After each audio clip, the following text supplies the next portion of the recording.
Okay, can you hear me now?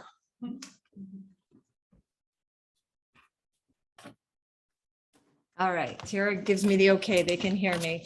Okay, so I will call the Board of Selectmen meeting to order this Tuesday, June 21st, 2022. It is now 7:01 PM. All three selectmen are present. And we will begin with the Pledge of Allegiance. I pledge allegiance to the flag of the United States of America and to the republic for which it stands, one nation, under God, indivisible, with liberty and justice for all.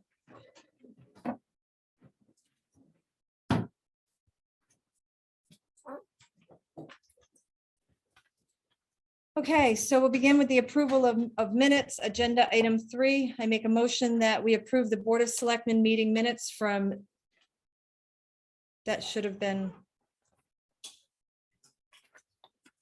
the date is wrong on the agenda, June 7th, 2022. Second. Okay, we have a motion in a second. Any discussion on these, these minutes? The only thing that I saw on this one, and I quickly read through the minutes, was we had talked about the Bill Warner emails, the communications. Okay, did that leave off of there? I did not see that in the minutes. Okay. Dottie, can we add that into the minutes? Or make the adjustment to the minutes? To I include could not that? catch what Ken was saying. Oh. Ken, could we repeat it, please? Bill Warner had sent us some emails at the last meeting that we had for correspondence. It didn't show up on the under correspondence, and I did make a request at the last meeting that would be added. That correspondence from Mr. Warner.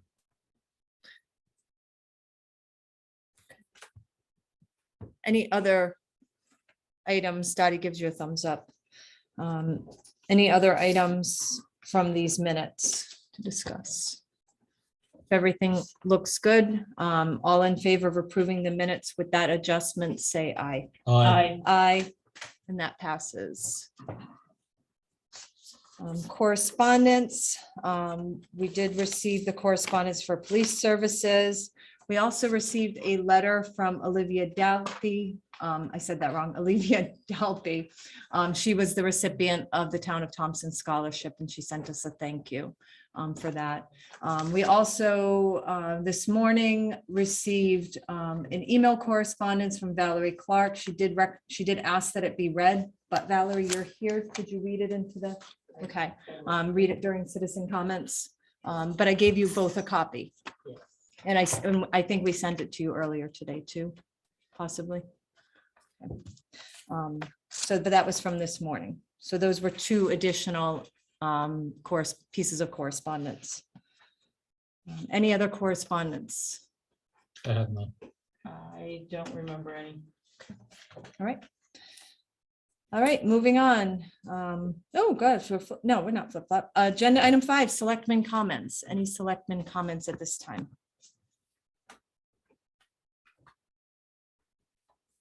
I don't know. The only comment I might make is the concern that we saw earlier this evening of motorcycles flying up and down and the lack of the available state troopers. Right. But I don't have a solution for that, but it was kind of scary watching the motorcycles pulling wheelies way down on this end and carrying it all the way up several times.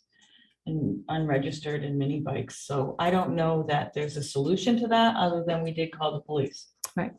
Yes, and just to let people know, we called Troop D, and the trooper that would have been assigned to this area for tonight was working on another case that had occurred in Thompson. So she couldn't guarantee that anybody could come out right away. But that's typically the case. You can only recruit new police officers so fast. There's a process to it, and I believe the state is trying to fill the void of the retirees. So, Right. all right. I'll hold off. Why don't you, whatever you've got on your list, if you missed something. Okay, There's no sense in us repeating it twice. yeah, well, we have the hazardous waste, household hazardous waste day coming up this Saturday. Just a reminder to people that it is held at the Public Works Garage on Buckley Hill Road. It does not get held at the transfer station. There tends to be some confusion as far as that. So if you go to the transfer station, you'll be turned around to go back to the highway garage. We've got several projects going on in town. We have the sidewalk project from Route 200 to Rawson Ave here on Riverside Drive is finally underway. They're taking down that weird shaped tree tomorrow, and they've already started doing some of the cutting for the sidewalks themselves. So that project's estimated to be completed in September, and just in time to coincide with the state of Connecticut completing the Route 12 paving, which they held off so that we could do the sidewalk project this year. So they should finish about the same time, which is good news. Additionally, there's a second paving project that the Connecticut DOT is undertaking here in town. It is going to be on Route 193 from Route 200 to East Thompson Road. That's a milling and paving project the milling set to begin this coming Friday. And then completing the milling by the 28th, and then the paving should commence on July 11th. And additionally, because the milling machine was going to be close to the common, the public works staff and myself are working on, we're going to do our own paving project while the milling machine is in town and it's close by to the common. We are going to mill and pave both Chase Road, which cuts in front of Marianapolis, and Bates Ave. It made sense because we won't have to pay for the mobilization of that milling machine. And we're pulling in the town of Putnam. Their public works director, Travis Sarine, has agreed to help us out with the project and to help oversee it. And they're even going to lend a staff member so that we can complete the paving in-house and save money. So rather than contracting the whole paving project out. So it made sense to move forward with it. And the town staff, the maintainers at the highway garage were all in agreement. And the bonus was that Travis came on and was willing to help us out with it. So we're happy to move forward with that project. And that's pretty much all I have today. We have the concert series that's this Mhm. weekend. I believe it's Yes, Saturday. the 25th, The yes. 25th. It's the same day as the hazardous. It's our business expo, the concert series, Mhm. and EDC is also going to be doing a cruise on it that night as well. So it's a great night to come down to the park, Thank see you. what's going on in the town. It's what makes us great. So please come down. Starts at 4:00 Mhm. till 7, I think, 7:30, somewhere around there. But the bands are always great, and show the support, see what we have to offer. So please come up. Love it. I should, well, we have a good crowd here tonight, mention that Joe Lindley and Kelvin Heath will be recognized on July 9th at 11 o'clock in the morning and for the dedication of the highway that they will be named after, or the highway will be named after them. So that'll be a nice little event on the Thompson Common for anyone that is available and is interested in going. There'll be several speakers and acknowledging both of them.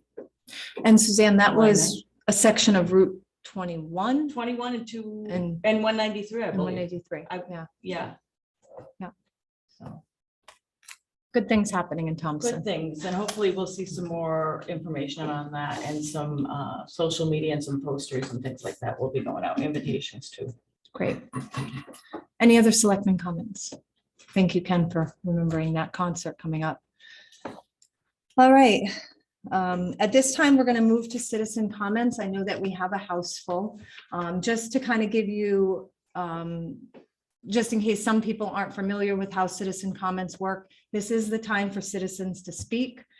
Do not wait for your agenda item to come up on the agenda, because that's not the time. This is the time to speak. We also have citizen comments at the end. I'm asking that everybody that's in the virtual audience or the live audience, that you keep your comments to what's on the agenda. So if it's not on the agenda specifically, then come and talk to us at another time. We have a lot of business that we have to get to tonight, and we kind of want to stick to what's on the agenda. I'm also asking that we keep our comments to about 3-ish minutes. I want you to be able to say everything that you want to say, and I want everybody to be able to speak and share their thoughts and their feelings and their opinions with this board. But just trying to, again, for the sake of time, so that we can get through all the agenda items, just try to keep it to a shorter amount of time, 3-4 minutes, something like that would be appreciated, and be respectful. It's important, and we're going to do the same, in listening to you and hearing what you have to say tonight. So any other thoughts before we move into citizen comments? I am going to start with the virtual audience tonight, because I think I did the opposite last time. So we'll start with the virtual audience. If you would like to speak, unmute yourself, state your name and your address for the record, and yeah, and we can get started. So the floor is open for the virtual audience.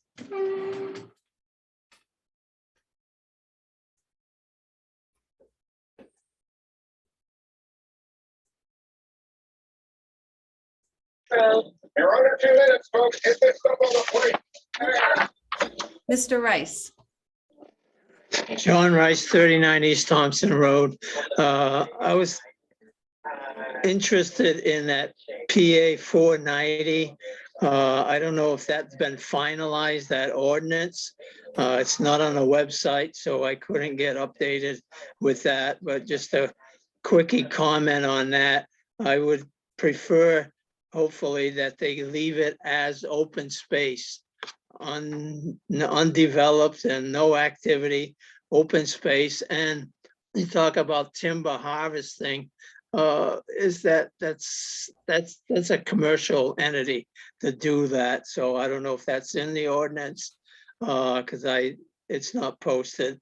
The other comment, private roads, that's item 13.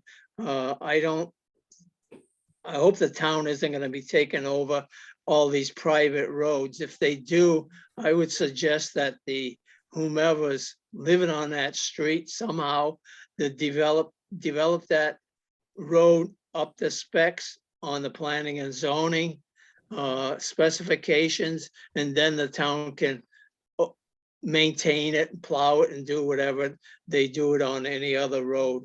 I think it would be open a can of worms for every private road to be upgraded with drainage, etc. And then the town has to take it over. My comments, thank you. Thank you, Mr. Rice. Any other citizen comments from the virtual audience? Now is your time to speak.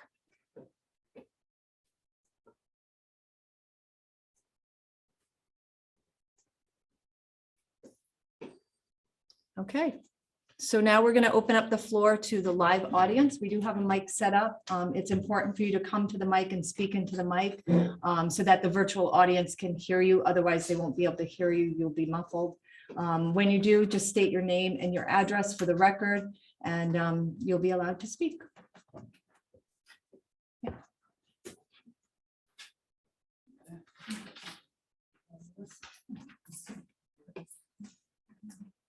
Good evening. Good evening. My name is Janet Waters. I live at 47 Wrightson Drive in Thompson. We're here with a whole group of people that live on Wrightson Drive in Thompson that want to voice our concern that approximately a year ago, 18 months ago, the town decided to discontinue the grading and maintenance of Wrightson Drive that was previously maintained for what I can remember, at least 40 years that our family has lived on that road. Last month, when my oxygen tanks were delivered, I was told that the road was getting too dangerous and that it was dangerous for the truck to come down with all the oxygen tanks on the truck. The next morning, I called Amy and voiced my concern. And she told me at that time that they adopted a policy years back, and she was implementing that policy that was adopted. She gave me and supplied me with a copy of the policy as well as the minutes of the meeting that approved that policy. At that time, she also provided me with a list of private roads that were plowed and maintained.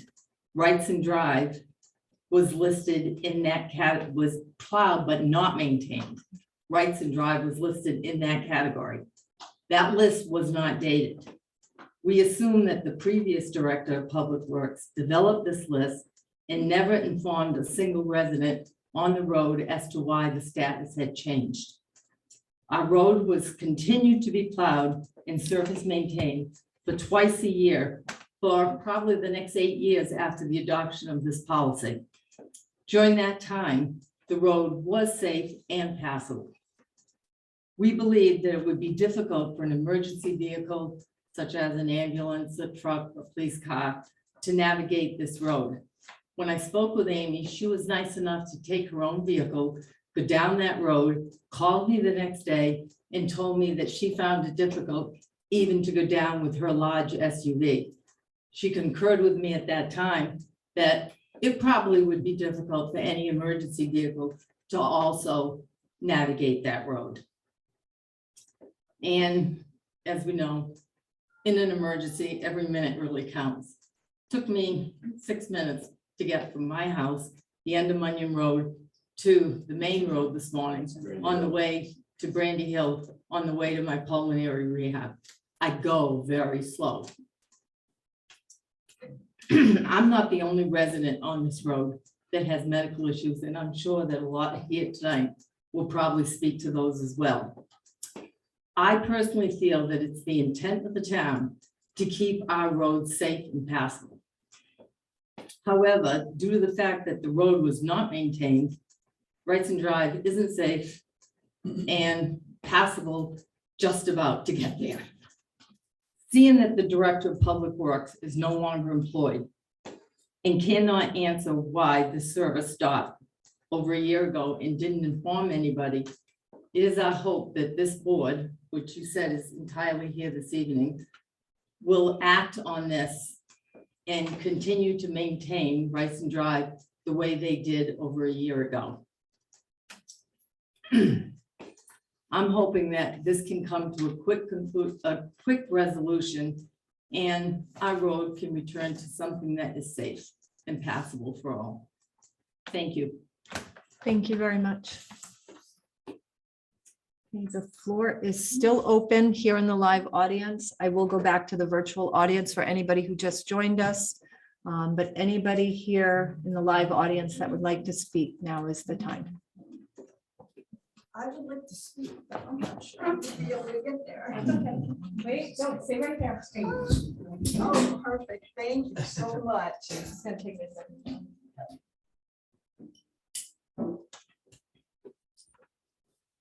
I can get close. No, you're fine. Oh, thank you. Would you mind if I I'll stand? hold it. All right. Thank you very much.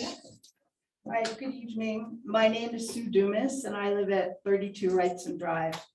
While I certainly concur with all the medical conditions that we have expressed, I have another issue that's a little bit closer and more personal to me. In November of 2018, a home I own on Chase Road caught fire. Fortunately, it was at 7 p.m. on a Monday when the fire station has their meeting, assuring a full crew was immediately available, and that mutual aid was also quickly on the scene. Even with an almost immediate response, the damage was still catastrophic, and the house was almost a total loss. As I drive back and forth on Wrightson past our closely packed houses surrounded by tall pines and lots of vegetation, I can't help but think that a brush fire or a house fire anywhere on this road has the potential to be devastating, destroying multiple homes. That is because the current condition of the road will definitely delay or even prevent the arrival of the necessary aid. Additionally, there's always a good breeze blowing across the lake, creating ideal conditions for embers to blow and spread. I know we've all seen the news coverage of neighborhoods going up in flames, people running for their lives. If there were to be a fire on Hudson, I'm afraid that residents like me could be trapped with the potential for more than just property damage. I'm certainly not outrunning anything. Having experienced the destructive power of fire so recently, I don't mind telling you that it literally keeps me up at night when it's windy or we have bad storms. So I would like to reiterate the request to restore the services that we had up until 18 months ago. I have one other brief point of reference I would like to bring to your attention. My family has owned the property on Wrightson Drive since 1957, and several years later, they purchased 2 additional lots. In late September or late August of 1988, I went to planning and zoning to try and split the 2 newer lots in order to build. Planning and zoning told me that they could not rule on my petition because Wrightson Drive was an unapproved road. I was directed to Zoning Board of Appeals. I went there and they told me, oh, no, we can't hear your case because you haven't been turned down from planning and zoning. You have to have an outright denial before you can appeal. I bring this up tonight not to highlight my frustrating but absolutely unforgettable experience with what appeared to be a semi-arbitrary process, but to emphasize that the entire process was predicated on the fact that Wrightson Drive was an unapproved road. When and how that designation changed would be, I'm sure, of great interest to all of us. I know it is to me. Thank you very much. Thank you.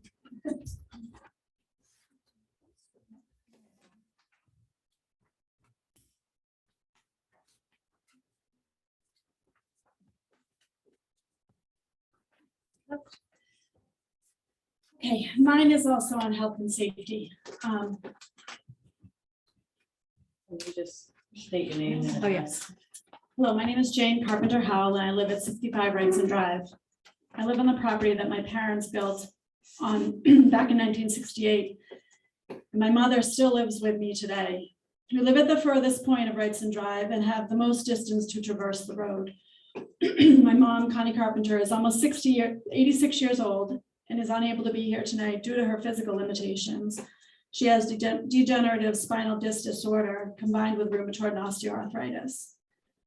These conditions make it difficult for her to walk distance or stand for long periods without pain or severe discomfort. This makes potholes, ruts, and bumps on the road unbearable for safe passing. I've lived on Wrightson Drive almost all of my 52 years and had been visiting, and my mom had been visiting 5 years prior to me. Neither of us can recall a period of time where the town did not grade the road in spring and fall until over a year ago. The conditions today are totally impacting her quality of life, leaving her afraid to ride down the road to even get her newspaper. Over the many years that the road was maintained by the Public Works Department, the grading was suitable to make the road passable throughout the year. The conditions of the road now are of significant concern to me as my mom's spinal condition continues to degrade. She is fearful that the bouncing and jarring of her body will result in additional damage, even for only a few times a week she has to leave the house for medical appointments. I'm asking you to please have the Public Works crews return our road to a passable condition for her safety and sanity, as well as the safety for others on Wrightson Drive. Thank you. Thank you.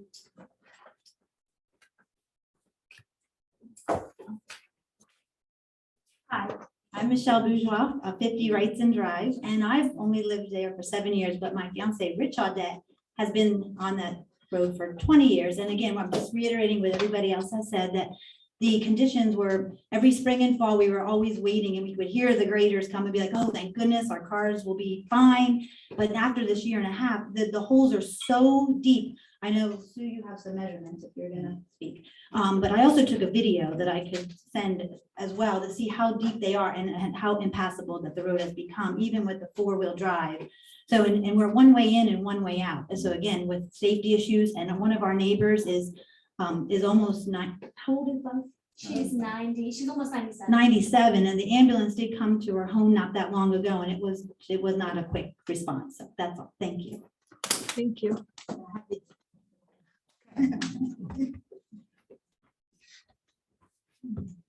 My name is Susan Waters and I live at 53 Vincent Drive. I have one of these for each of you if you'd like. It's just a little, this is what we deal with. Wow. It's short, sweet and simple. We really would just like to get the services we did have before returned.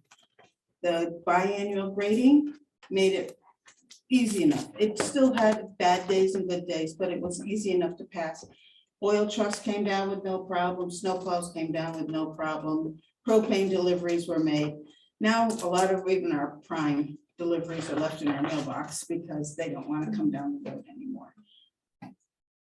There's, just want the new services back. Last year or 2 years ago, when my husband fell on the ice, it took over an hour. He had to lay on the ice because the emergency service crew couldn't get down the road very quickly. And then there was more than one of them, so it became very congested. So just want what we have. Thank you.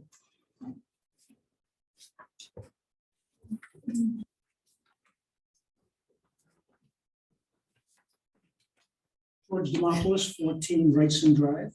I just wanted to put some numbers to everything that we're talking about here, just for our case. Wrightson Drive and Rose Landing are both considered private roads. Wrightson Drive has an assessed value as of the 2019 of $5.362 million, paying taxes at the last year's mill rate of $133,781. Rose Landing, $2.8 million in assessed value, $71,000 in real estate taxes paid. While Taylor Road, from what we understand, is an unimproved road with $854,000 of assessed value, paying $21,307. And question is, how do we become an unimproved road so that we are provided the plowing and maintenance? Thank you. Thank you.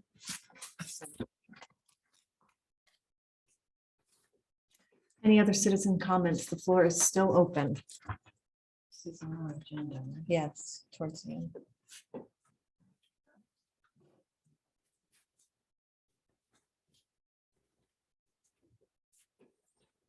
Valerie Clark, 105 on the road. I know that you received the letter that I wrote by email.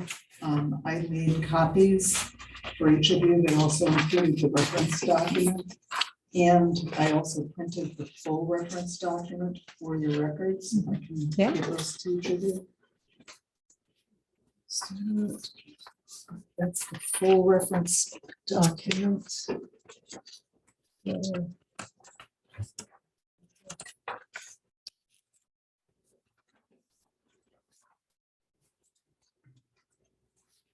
And this is regarding the PA 490 open space draft ordinance.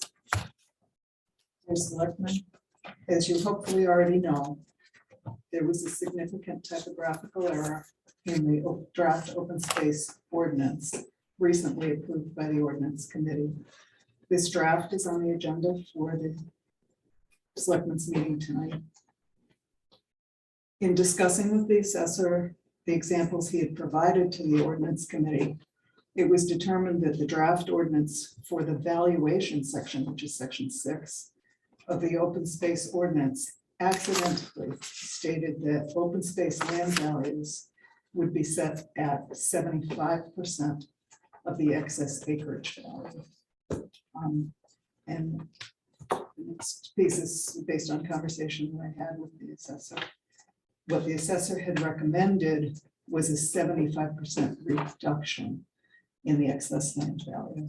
In other words, the ordinance should state that open space land will be valued at 25% of the excess acreage value. I urge you to correct this significant error before sending the ordinance language forward for approval by the townspeople. And there are several other items related to the open space topic, which I'll cover in this letter. However, the single most significant one is the error I just mentioned, which must be corrected.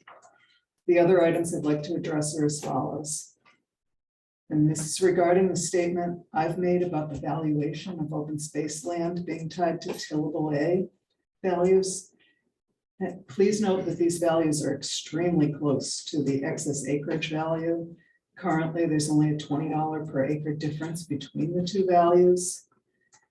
My statements previously regarding being tied to tillable A values were based on a conversation I'd had with the prior assessor for the town several years ago, when I questioned why the open space values for my property had gone up significantly.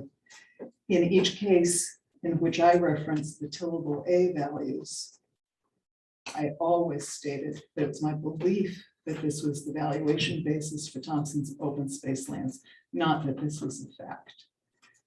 What I have since learned is that it appears that historically, open space acreage values in Thompson were actually tied to the PA 490 farmland values based on the land type of each parcel, tillable A through D, orchard, patch, pasture, woodland, swamp, ledge. The assessor seems to have reviewed parcels in town and measured their current classification on field cards against aerial GIS photos and maps. And he appears to have determined that there are discrepancies between the town's classification and the GIS mapping. When I met with the assessor, we reviewed one of my properties, and because I'm quite familiar with the topology of that piece, I was able to confirm that the town's classification reflects the topology, which is largely swamp and ledge, and the GIS map is very incorrect because it has its woodland. Rather than adopting the 25% of excess acreage value as the basis for Thompson's open space valuation, it would be most fair to those who have faithfully participated in this program to be able to continue the valuation at farmland rates.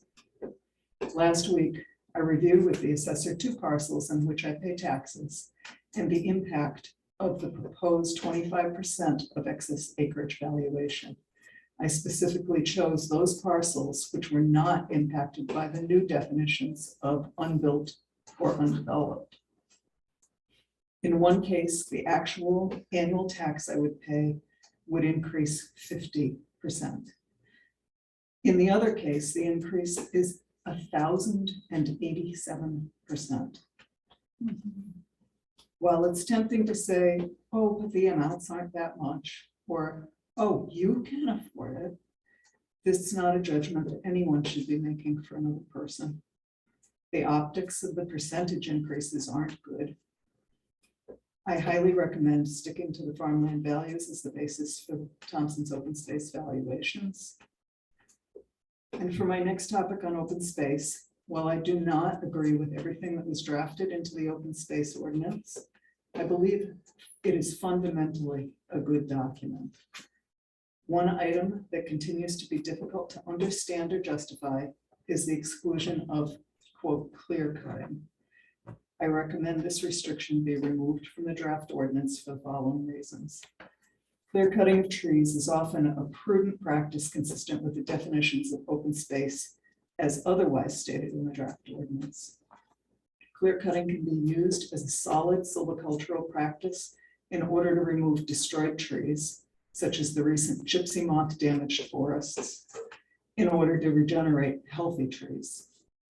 It can also be used to remove non-native species in order to replant with native species. Forests might be clear cut in order to restore a field to its prior state. And please reference the attached pages, specifically page 3 of the clear cut system, referenced from the U.S. Department of Agriculture Forest Service regarding the sound management practice, which can also be found at the following web address, which I included. Although the draft ordinance has a provision in which proving a previously ineligible area as now eligible for open space, nothing in the ordinance prevents the 10-year penalty, otherwise known as a recapture period, from being applied to a clear-cut area, even though the area has, quote, been returned to a condition meeting the definitions of unbuilt and undeveloped, unquote. In a clear-cut operation, the fundamental definitions of unbuilt and undeveloped have really not been violated. I highly recommend removing the words clear cutting from the ordinance, as clear cutting is not in and of itself a persistent change to the land. Trees regenerate. Last, I would like to express my thanks for the work accomplished to date on the open space program restoration. I urge the selectmen to make the above recommended changes and move the ordinance forward for approval by the citizens, such that the faithful residents of the town who have diligently kept their properties as open space under the prior provisions may continue to be able to afford to pay their property taxes and not be forced to sell the properties. What I included was the document of what is a silvicultural system that also documents the clear-cut practice and why it's a good practice. And then the very last thing I want to say is that there was a comment earlier tonight that forestry is only a commercial operation. It's not. Regular people like me do forestry operations in order to maintain the woods that they have on their land. So that's the inclusion of that as open space is appropriate. So thank you all very much. Thank you. Okay, the floor in-house here is still open for citizen comments.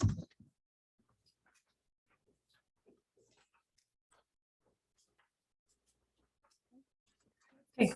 Oh.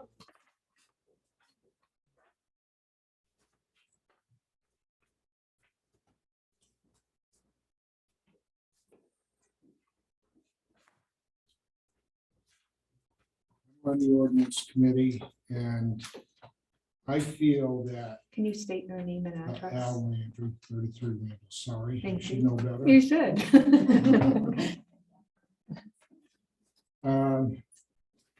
In our ordinance, we have selective harvesting of timber, management of invasive species, or other management for conservation purposes, such as for fields, meadows, or ponds. I think that pretty much covers. Usually, clear cutting is it's not benign. I was just up on some land of somebody who has open space.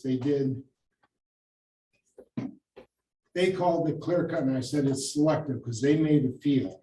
They removed the stumps. If you leave the stumps, the hardwoods put up all these shoots. Now your spacing is shot.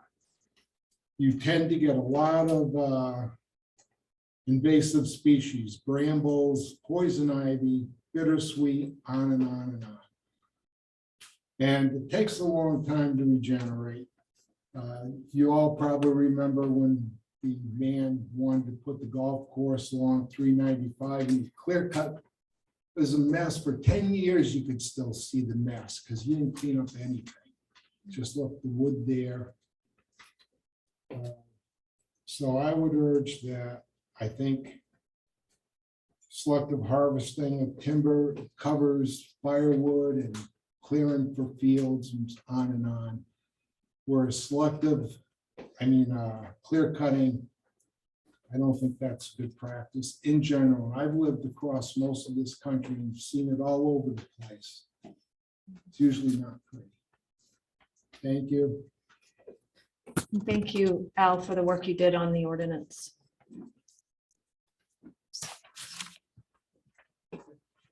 Zoom user, I don't know who Zoom user is.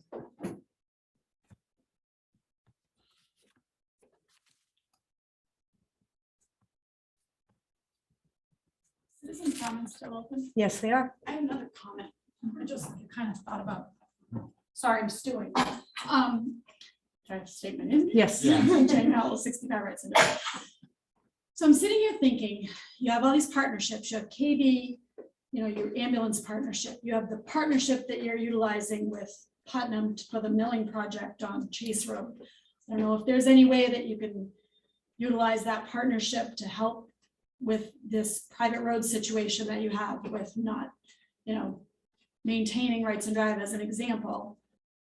And maybe try to get help from other towns to do that. As I understand, it's a concern around resources and funding and money, right, with people. I don't, just an idea, just a thought, just a comment, obviously, you know, if that's a consideration. I don't know if KB would know what they're dealing with if they had to drive down Rights and Drive and that, you know, what that partnership means, but you know, that is something that I'm sitting here thinking about, how to best utilize other partnerships. Thank you. Thank you. Okay, last call. Any citizen comments here in the live audience? And I will jump back to the virtual audience one more time. Okay, any citizen comments in the virtual audience? Please unmute yourself, state your name and address. This will be the last call for this round of citizen comments.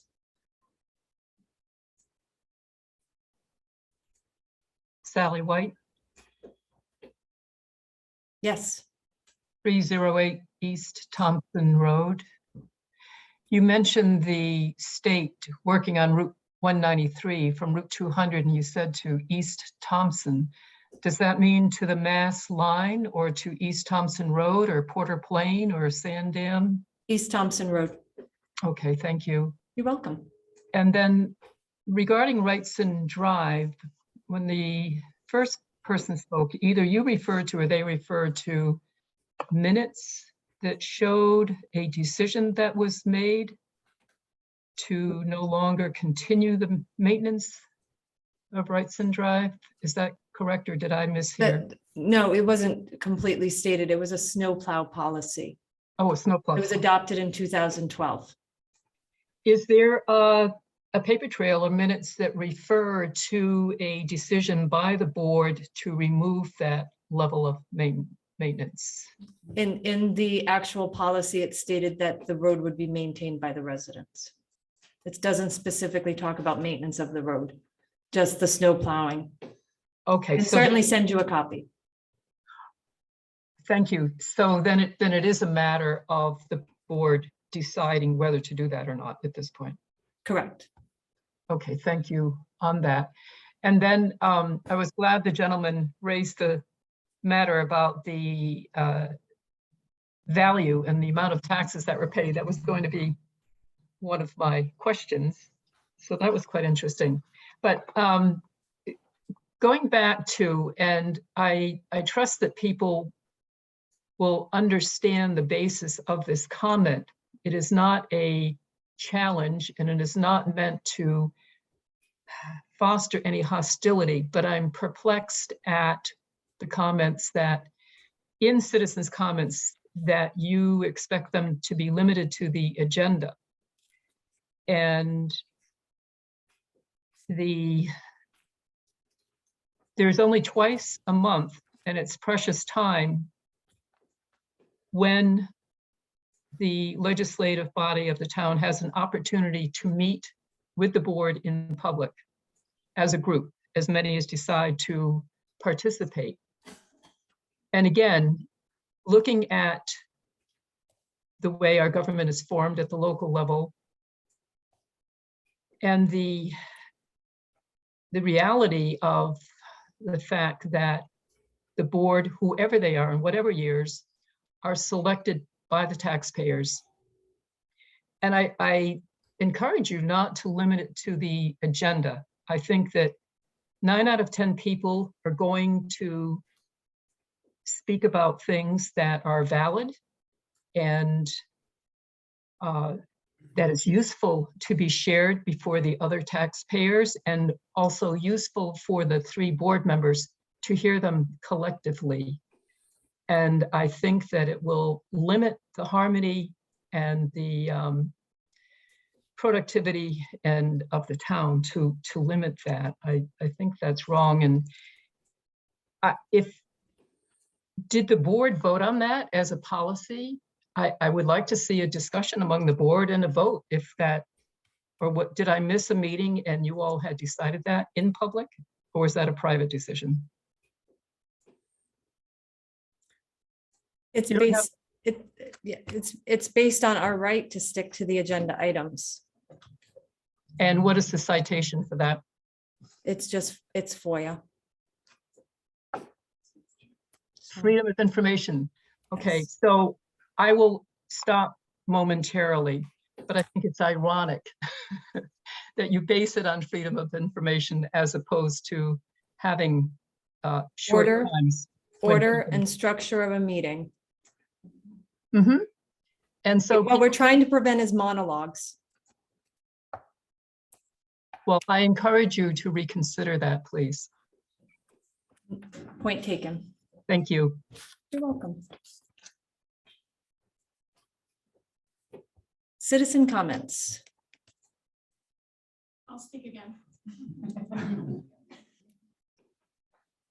Sorry, Jane Howell, 65 Wrightson Drive. Sally just made a good point that I want to talk about. You mentioned, Amy, that it is snow plowing of private roads that exists here, but it also says that if the road is not in a condition to plow, then it won't be plowed. So it's a problem that has been created by not maintaining the road. So therefore, we may not then get plowed. That's what maybe this ordinance might be saying. I'm trying It's to a- interpret. Yeah, it's a policy too, not an ordinance. Okay, sorry, so the policy, so I'm trying to interpret really what that means. And it also says that somebody should be notified and that, you know, somebody from the Wrightson Drive should be notified. It also says that the highway foreman should inspect it on an annual basis. In I'm not July. really sure that any of that has. In July. I really believe it was in happened. July that he inspects. Right. So I just wanted to bring that to your attention that while this is a snow plowing of private roads policy, not having maintained it for so many months, you know, could be an issue that was really created by that. Thank you. Citizen comments.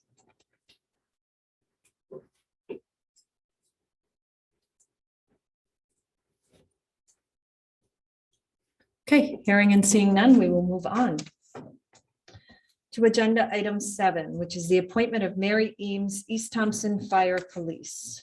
I'll make a motion that we appoint Mary Eames to the East Thompson Fire Police. Second. Okay, we have a motion and a second. Any discussion on this appointment? I would say thank you for volunteering, Mary. Yes, absolutely. Thank you, Mary. And all in favor of this appointment of Mary Eames to the East Thompson Fire Police, say aye. Aye. Aye, and that motion passes. Agenda item 8, every year recreation hires some new students or young people to help with their summer camp program. And I'm just going to read the letter. Good afternoon. I would like to submit the below list for approval to be hired for our 2022 Thompson summer camp staff. These individuals submitted applications and or intent to return letters and were collected in March through June.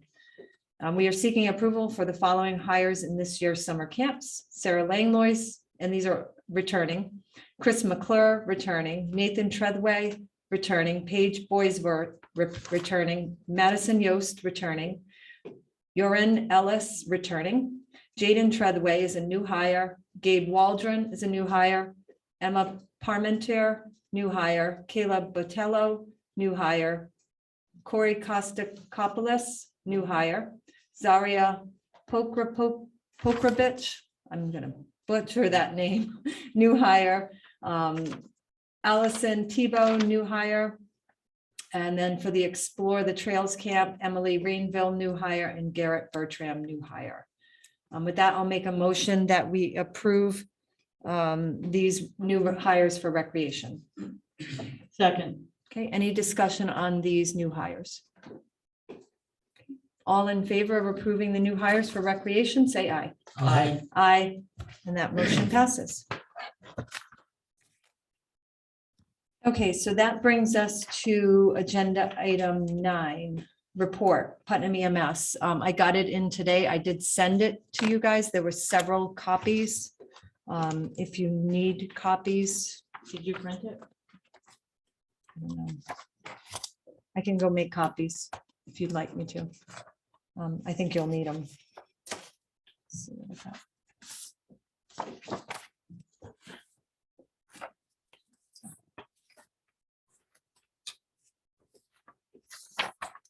And again, these were some questions that you had, Suzanne, so.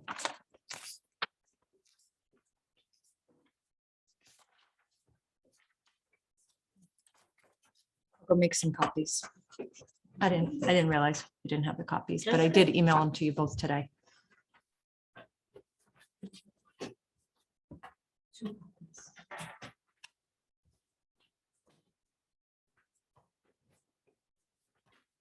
Do we have anyone here from Putnam EMS to give the report? Yes.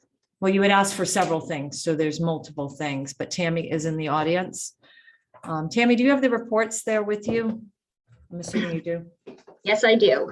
Okay, and everybody, this is Tammy Spirka. She's the administrator for the Putnam EMS. Good evening. Good evening. Tell us what you've got, and Bill, our finance director, is making some copies for me. Okay, so I provided a list of all of our current members, EMTs and EMRs, and I've also noted which ones were hired as full-time employees. There is a copy of the Speedway coverage since April 1st through June 6th, and the ambulances that covered each of those events. There is a document on response times, and within that document, I'd highlighted any calls that took us over 6 minutes to respond to, and next to them, I made note as to why it took so long for the crews to sign on. There's copies of missed calls that we had between the months of April 15th until the end of May. We had two where we had two services that are different services that came into Putnam. And the third one was, it was misdocumented, and it should have been that we had helped with a lift assist. We helped an AMR ambulance bring a patient back into their home. There is a schedule in there with the shifts for the Putnam crew and the Thompson crews. There is, and I believe that is it. I also, in the email, I had given an explanation to each of the different things that you had requested and why I had submitted some things and not others. And there were 11 things there. John or Ed was supposed to forward the financials to you. Amy, did you receive those? Yes, I did. It was for the month of May, I believe. Okay, sure. There is paperwork there about billable transports from our billing service. What we have planned for training of new staff and classes going forward. How we recruited some of our EMTs currently and what we're doing in the future or soon, if not, it's already been done. We've mailed out postcards to just about every EMT in the eastern part of the state to let them know that we are looking for EMTs. And I had included a copy of our certificate of operations. All agencies must submit copies of their trainings on specific BLS skills to their sponsored hospitals, which for us would be Day Kimball. If this is not provided, your ambulance cannot operate.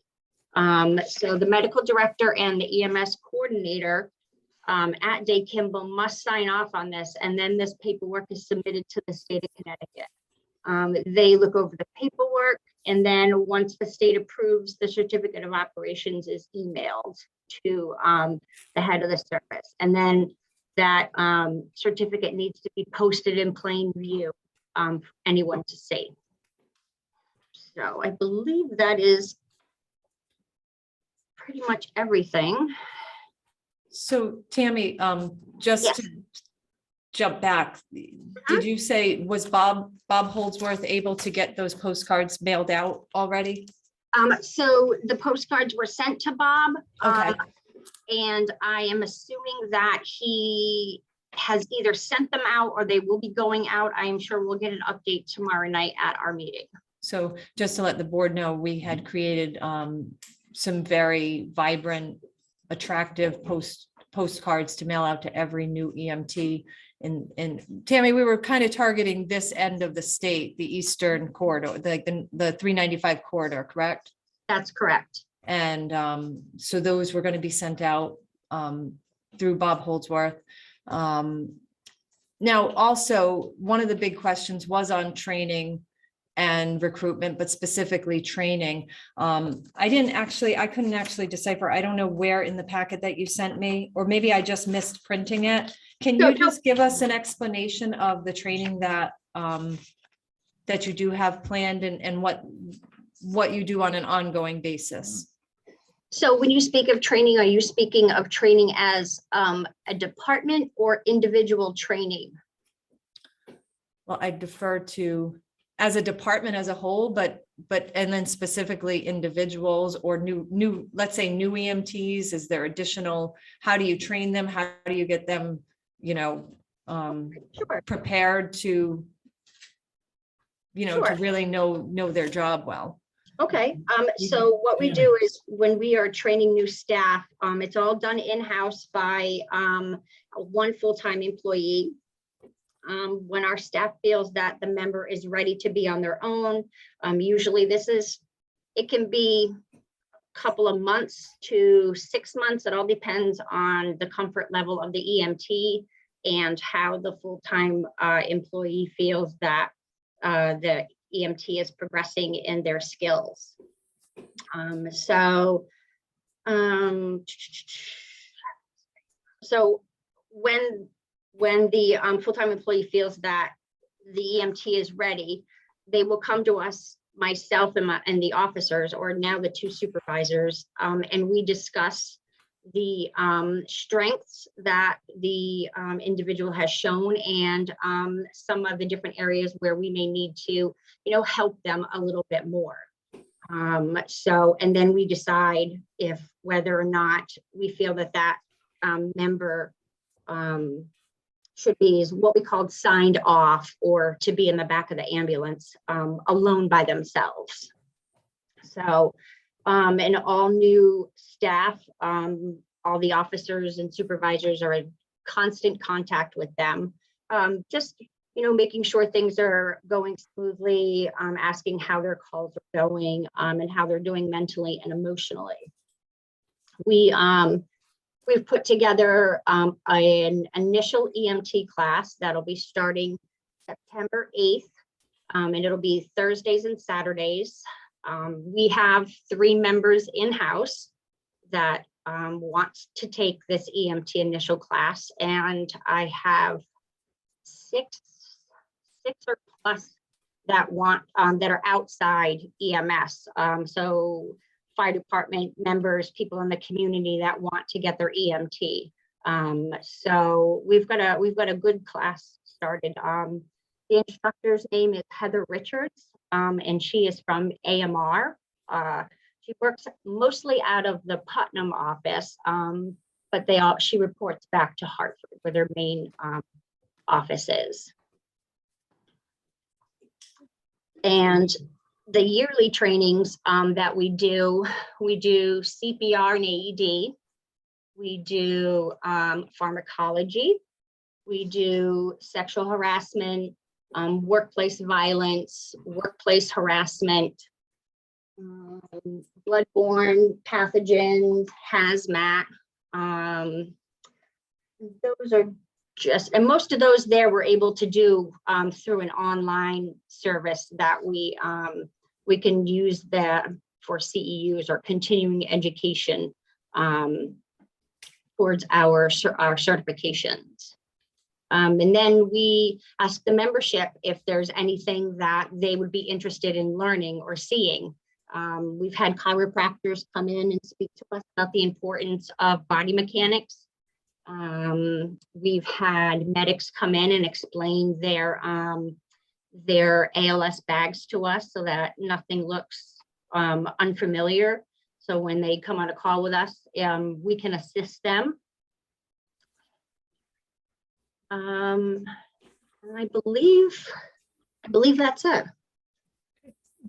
Ken, you had a question. Tammy pretty much answered what I was gonna ask, and that was the in-service training that it could be on a call, you review backboarding, whatever it may be, diabetic emergencies, et cetera.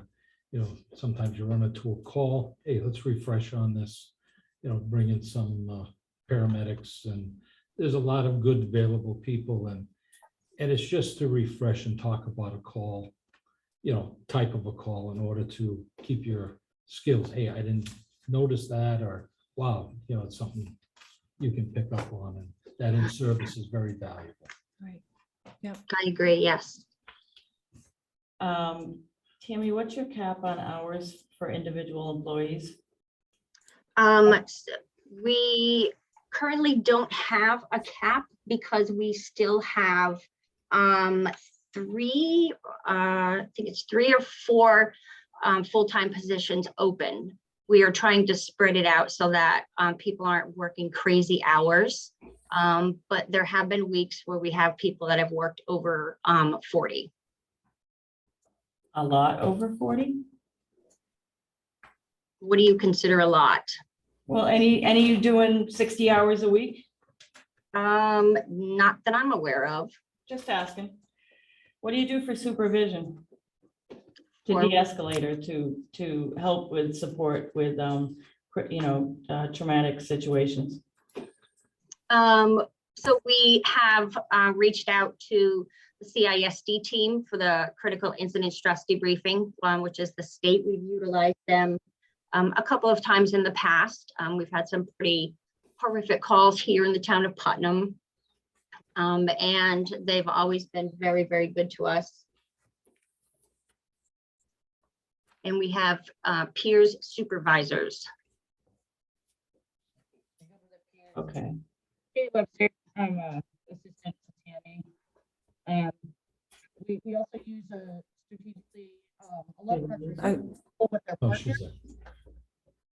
So in those situations, they utilize their partners for assistance, and usually a supervisor will come down, kind of check on them, see how they're doing, and then we offer the CISD with the state. There's also another program AMR runs as well, where they can set up a mental health awareness crew. We can provide counseling for crews if they need it, re-education. Yeah.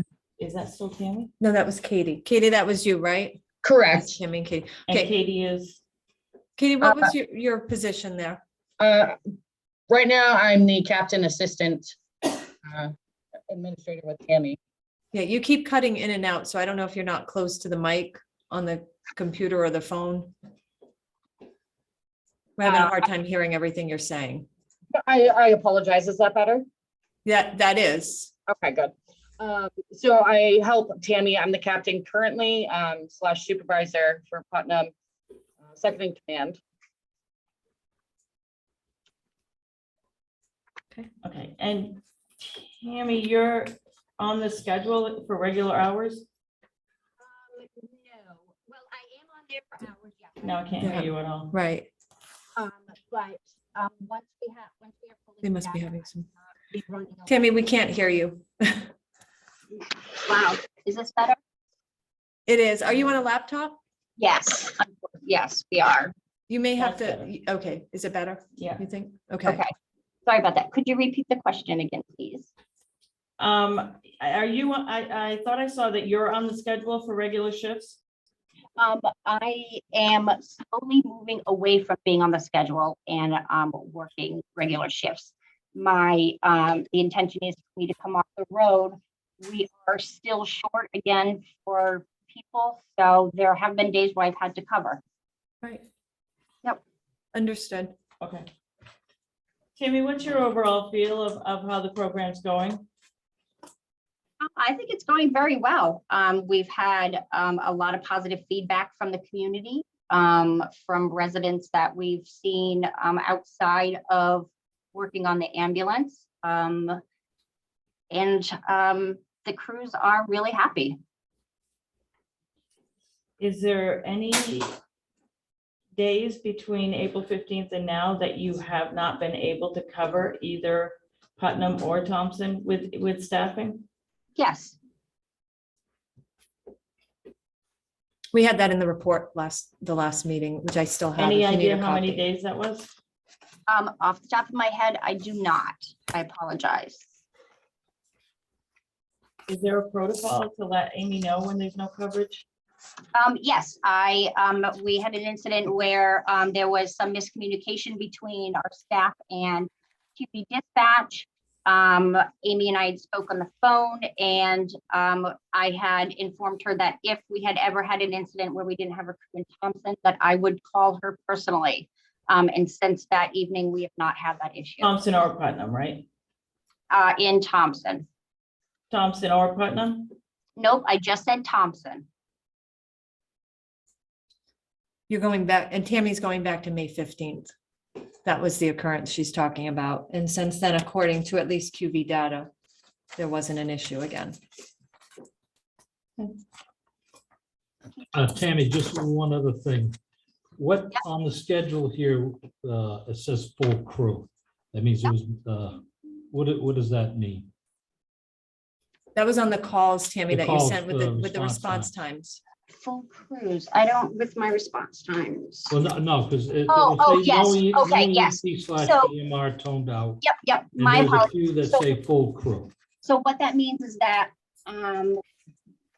we needed to tone out at the time of the call to say that we needed an EMT or EMR to help complete the crew. We were proactive in letting dispatch know this ahead of time so that there was no time wasted in between pages to get a crew to whichever address we were going to. No, Tammy, I get the no EMT/EMR toned out, waiting for tech coming from home. But there is a few on there that say just full crew. And I'm just looking for what that means. That means that there was a full crew in-house. But The it took first them one, 7 minutes to get out. yes, Okay. that is correct. And that's why that's highlighted. And those instances, those crews have been spoken to. Okay. Well, I just wanted to make sure you weren't toning out a full crew because you didn't have it. So I was just looking for No. clarification. Sorry. Yes, absolutely. Tammy, you said that you're still looking to hire full-time EMTs, That is correct. and what do you consider full staff? How many full-time EMTs? Well, our hopes were to have 16 full-time EMTs, How many? 16. 16. Okay, But we have not had 16 people apply that are looking for full-time jobs.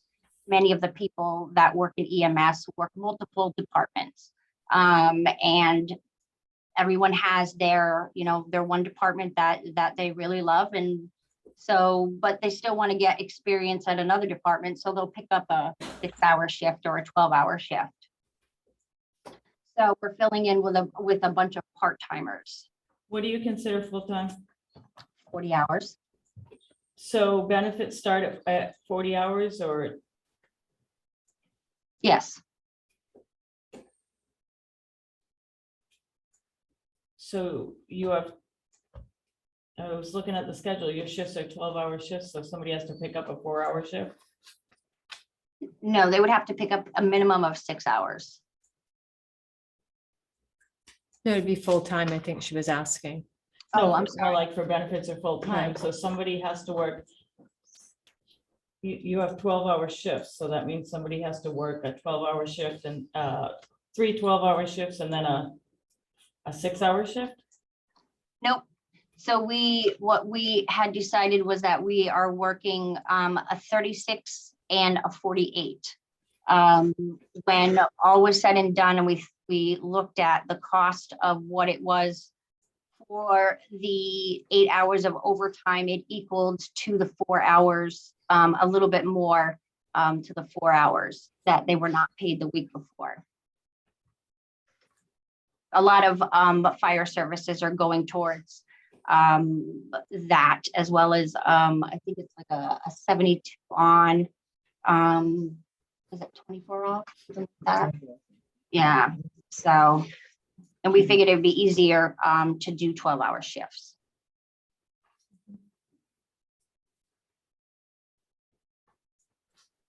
Okay, any other questions? All right, thank you, Tammy. Thank you for that report. You're very welcome. All right, moving on to agenda item 10. Review and possible action, the contract for ambulance service, which is, I did provide. We've been working long and hard on this since, gosh, January, I think.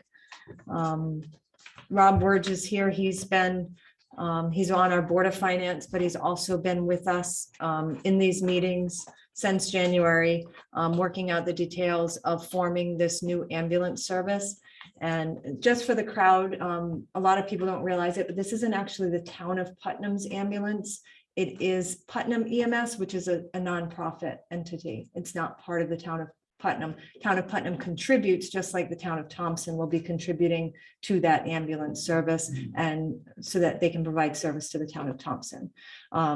So the question before us tonight is July 1 was the date that we were projecting and hoping to move forward with this service, with this collaborative effort. And it's before us right now as a board. So I know you've had the contract for some time. Don't know if you have anything, any thoughts, any additions, deletions. And I also want to give Rob a chance to speak when you're ready. You may be able to answer the question. Yes, you might. A couple, I went through the contract. There's supposed to be an addendum in here for the ambulance compensation. Yes. Okay. So it's not attached, but are you looking for the number? well, I was wondering how we were doing that. I know it's spread out over. It's 5 going to be years. spread out over 5 years, and we negotiated for $100,000 for one of the ambulances. So they currently Putnam only needs to do the service, just one ambulance. For now, the hope That's all they're licensed for is 3. Correct. Anyway, because they have to get OEMS to do the clearance on the 4th. Is the number 2 ambulance being considered? It is still being considered for Speedway, potentially. And we've been advised to hold on to that 3rd one, just as a backup, potentially. So, but again, just still up for discussion, still owned by the town of Thompson. But currently, the one that they're using right now, Putnam, that's registered to Putnam, right? Yes, it is. It has made that transfer. It's labeled and still says serving the town of Thompson on the side of it. Okay, the other question that I did not see in here, and I'm just trying to wrap my head around it, is the ambulance housing compensation. Because Putnam has, where they house in Putnam, currently we're using Thompson Hill until we have a facility that'll be in place. And I didn't know what, and I couldn't remember, maybe you or Rob know this. How does current Putnam EMS, what do they pay for working out of the barn up in Putnam? I don't, Rob, can you, yeah, if you could. Yeah, if you could. Yeah. And Tammy's still on this, so, No, I don't think, well, you can. yeah, just once so Dottie knows. 'cause that's Rob part of it. Wurge, 452 Lowell Davis Road. And as Amy had indicated, I'm also a member of the Board of Finance. And I'm now a volunteer member to help support the EMS solution. I feel a little badly. I want to talk to you, but I have my back to. You can take the mic off if you want. But I volunteered to help support Amy and the team in finding a better long-term solution for the town of Thompson. Putnam, I don't remember the exact number, Ken, but it was around 10 or 15,000. They were paying a rent. The town of Putnam was paying rent back to Putnam EMS. Flip it. Putnam EMS was paying rent back to the town of Putnam for the facility. we talked about that as a group and felt that it was probably not a requirement moving forward because both towns are supporting financially EMS, Putnam EMS. So for Putnam EMS to then turn around and pay that money back, they would just have to add it on Right. to then get it back. So we basically agreed to wash going forward to make it a wash, meaning Putnam, the Putnam EMS would no longer receive rent. And we would not receive rent as a newcomer to the group. Town of Putnam would no longer receive. The town of Putnam Right. would no longer receive rent. Thank you. Okay, that answers that question, because that, we're both on the same footing that way. It's on the Yes. same footing. Both sides are providing space to house the ambulance service. That's correct. Okay. Now, what was Putnam EMS gonna do with the utilities? For example, because utilities cost money. You gotta heat the place, you gotta, electricity, et cetera. Whatever facility that we have in Thompson, we have to do the same thing. That's why I was wondering if the EMS, whatever, Putnam EMS is covering those, then ultimately the town is paying for it. So that's why I'm at, so that way, whatever we do, we're on the same footing. Mhm. Same deal with Putnam, same deal with us here. Correct. So and I'm just saying, it wouldn't make sense for us, for Putnam EMS to pay their utilities and stuff over there, but they don't pay them here, which means Putnam is getting a break. Right. So if it's across the board, then it makes sense. So I was just asking that question. My comment here across the board, not just on that topic, but on all of the topics, I found the group to be very cooperative, the group being Putnam EMS and the town of Putnam. So when these type of items came up, we made it fair and equitable for both sides across all the fronts, so that both towns were either paying or not paying, depending on the topic that was coming up. The one exception to that was the credit that you mentioned for the ambulance. Did you give us credit above and beyond for that asset to bring that asset forward into Putnam EMS? Well, That was a town of Thompson asset that we relinquished to them. No, I realized that was part of us getting the ambulances in order to get that service up and running. But in the contract, there is nothing that states what the towns are providing to, Putnam and what we're providing to Putnam EMS. And that probably should be in there. It should be added. Yeah, Yes, If it's not, absolutely. yeah, because it's not in here. It should frame what we're providing so that stays constant throughout the agreement. Right. It's a good catch, Ken. Thank you. I would be surprised if they don't allow that ad. I think. that Oh, no, would- it just makes sense because I it's agree. there. I agree. So what you're basically asking is who's paying the rent for the Putnam building? And that's the town of Putnam. Right, Putnam is And who's providing, paying the electric bill, the heat bill, and any of the associated costs with that building? correct. And it should be stated in the contract. I think the former's been decided, Suzanne. The But latter is just not put it in. stated. No, that I'm saying it should be in the contract. So please, I'm sorry, were you No, done? go ahead. Refresh my memory. What was the rent amount that we were gonna pay Thompson Hill? We were We gonna, never agreed on a rent for Thompson Hill. What came forward, I'm now speaking as the Board of Finance. Board of Finance, yeah. We came forward to do a one-time compensation for Thompson Hill for the added cost for them to house the KV ambulance for a long period of time. That was just to help offset their incremental cost to do that for the town. Do you remember what that was? I thought it was 4,000. And have they received it, do we know? Or that goes into? it goes into effect the July new 1st? July 1. And that will be for this past year. That would cover the period up through June 30th of this year. That's correct. June 30th of. So do we have any kind of agreement with them moving forward until we have the building for them? Do we know? I don't. What do you mean? Agreement with? With Thompson Hill. Thompson Hills for Hill. some sort of Doing it. compensation. I'd have to We look don't have back, a Suzanne. formal I don't agreement. remember. We contemplated that in the budget process and I don't I remember. apologize. I don't remember either, and I know it was discussed, but Mhm. there was always a lot discussed at those meetings, so. I do know it wasn't a very large number. I can't confirm, Ken, that it was 4. It wasn't large, and I know that it was not intended to be, renewal, like ongoing. It was for a period of time. Bill might have it. Bill and I were just conferring with each other. We had discussed $500 a month, but it was moving forward into this budget season, into July 1. So again, to offset any expenses that they incurred while KB ambulance was there and that they're continuing to incur. And that's with only fair Putnam to our EMS. volunteer fire department. that is Exactly. bailing the town out by hosting that. They Right. should be properly compensated, Yes. going forward till, but that other part does need to be in. Yes, know, absolutely. I in agree. the contract. Mhm. And it easy enough, I can call Ed Higgins and we can have it added. And just so that you both know, both Ken Slater and Rich Roberts, Roberts works for the town of Putnam, and obviously Slater is our attorney, have reviewed the document as well.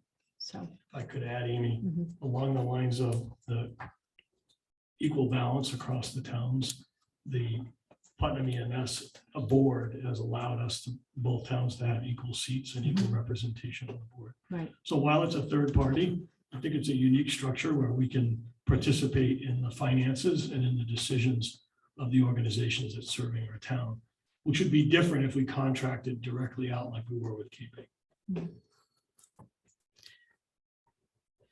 Forgive me, but when this started, the number that was quoted, if I remember correctly, was it was gonna cost the town roughly 175,000 a year. And then when I look at this, we're at 280 for the first year. I can't quite read it, but I think the cap is 315. I think I was advocating that we open our own EMS service.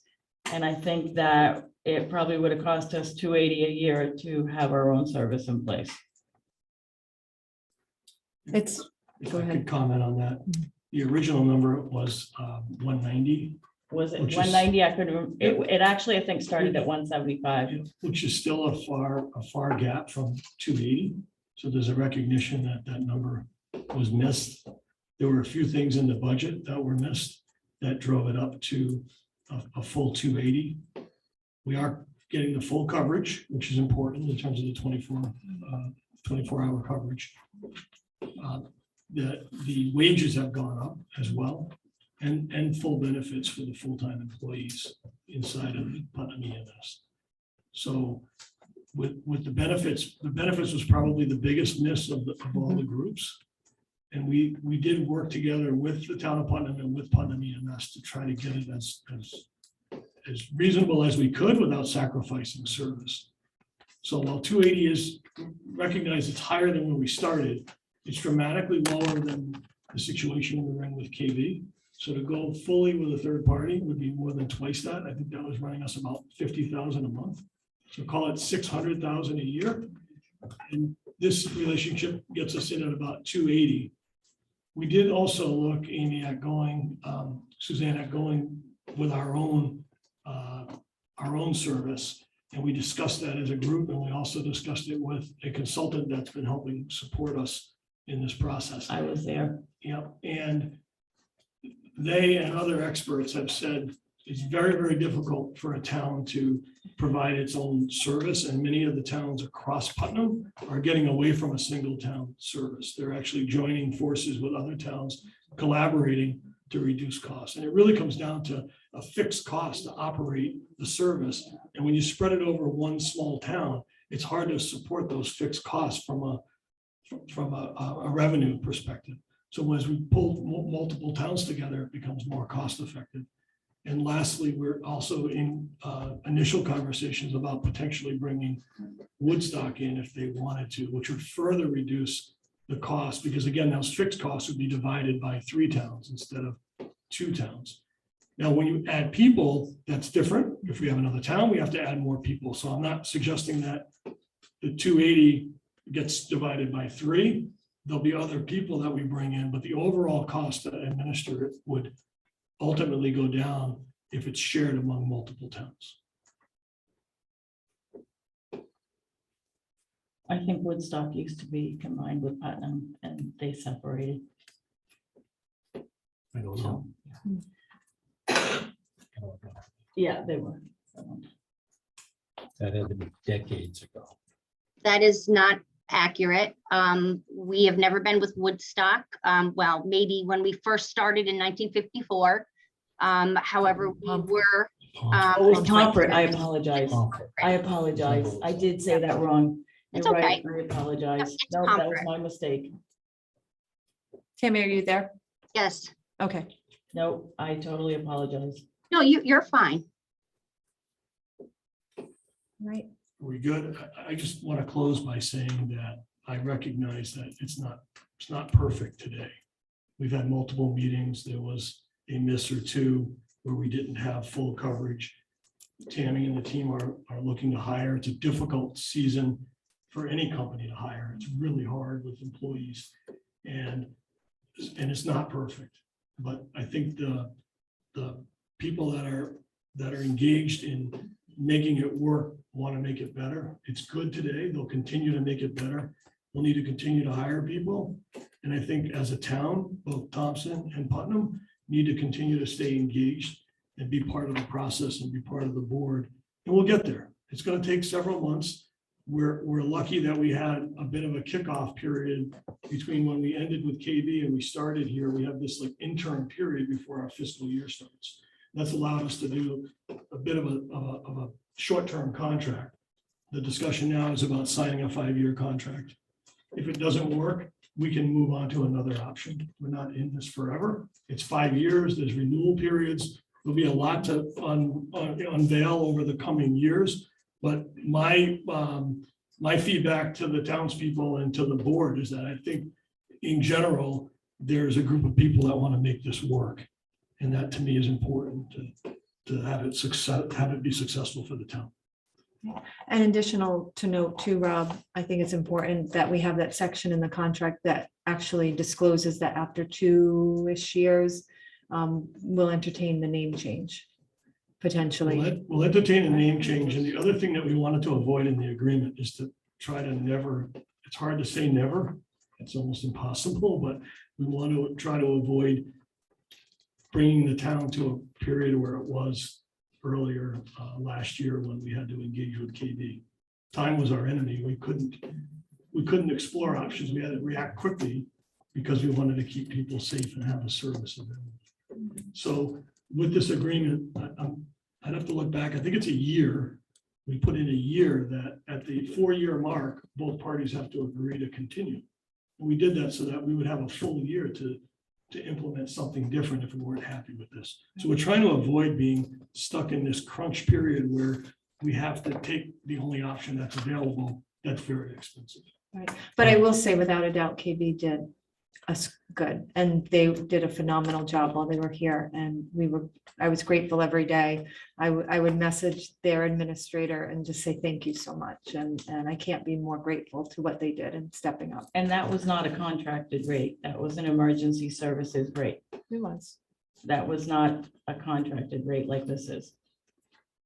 For an extended period of time. Right. I view this a little different than a contract. It's an agreement between 3 parties. And I think the unique piece of being able to have membership on the board makes it a little different than a pure outside contract. Because we can vote and influence capital and expenses and additions and changes. We don't have majority vote, but we have a voice at the table. Right. There is a termination clause in here. Correct. That says 180 days. Correct. Rob, just to comment, this is not the way I would have gone. I've been very vocal about that. And you talk about some speed bumps, nothing's perfect. But with this kind of service, when you have a speed bump, people could die. So that is, a concern. I haven't been a fan of doing the contract and I still feel that way. I feel that we could have done it here in town. But I appreciate the time that you put in, the effort, both of you. And, here it is in front of us.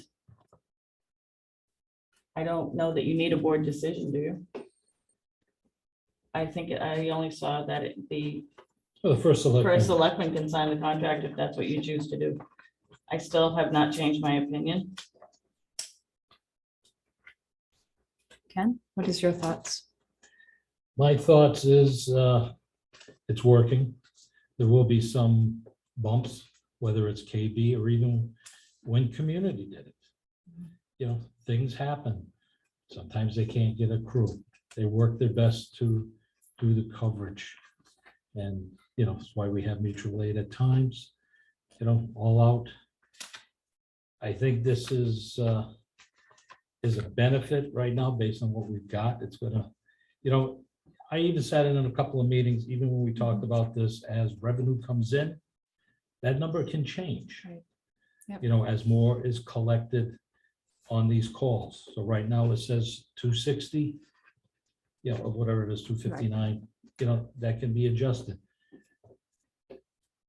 And we can get out of it in 180 days. So that doesn't mean we can't plan in the future, set up a 401c, whatever it may be, just in case something happens 5-10 years away. You can do these things. You know, and we will have a building and a place to house them. So everything that I've seen, what they've been trying to do, you know, we've got the resources, the towns are side by side. So if the crew is out in Thompson, Putnam's crew's there, they should be coming here if we have an additional call. That's how that works, back and forth. So I have no problem. That other thing does need to get added Yes. in. Yep, I you have know, that in into the notes. contract. Yep. Once that's added in, which is just a formality showing what the town is providing, you know, both, it just makes sense. I'm good with it. Okay. I did notice that in here, and forgive me, I can't find it off the top of my head. It said that a report would be given to the board of the Putnam EMS on a monthly basis. I would request that And to representative from the Putnam EMS as well as a report be given to the Board of Selectmen at the beginning of each month as well. And that would be for both towns, I would Yeah. guess. If that's what, that's what the Board of Selectmen in Putnam prefer. Oh, absolutely. We talked about that, a report needs to come forward. I think what the board should spend time with is what do they want to see? What's important in Right. terms of metrics? I'm particularly interested in the financials. I want to see the I want to see the forward-looking financials in terms of how the year rolls out. But I know there's other metrics in terms of performance. I'm not an I'm EMS concerned about expert. the safety but aspect. Those metrics as well can be rolled up. I just re-stood up, Suzanne, to say, I think that rather, we could wait for the first report and then give comments, or if you've got ideas on what you'd like to see in those reports, Tammy and the team, Ed, they've been very open to creating, fulfilling our needs. If that's what we want to see, they'll provide that for us. Right along, one of my big concerns from day one, the first time I actually met Tammy, my question was, how are we going to staff it? Because I'm aware of the shortage of BMTs. And so I would want to know what we're doing with staff, how many staff, how many, are cleared to do ride along, to do rides without supervision. How many are, that would be one of my main concerns. And given the shortage at our last meeting, we have another one tomorrow, but at our last meeting, we even talked about taking folks that want to get to that level and funding it for them. And in return, we'd ask that they stay with us. So there's a lot of good ideas and momentum around not only recruiting staff, but training staff and making it an environment where there's a pathway for people to earn more and better their position. So those are positive things, and they take time. So again, we're not there today, Suzanne, but I think we'll get there over time. Training new EMTs is great because Northeastern Connecticut needs it. And what I'm finding is a little farther south, they don't have the problems that we have with staffing up here. But new EMTs are very inexperienced, and in crisis situations, you got to have senior EMTs and people that are well-trained. Thank you, Rob. So where do we go from here? You're meeting tomorrow? Yes.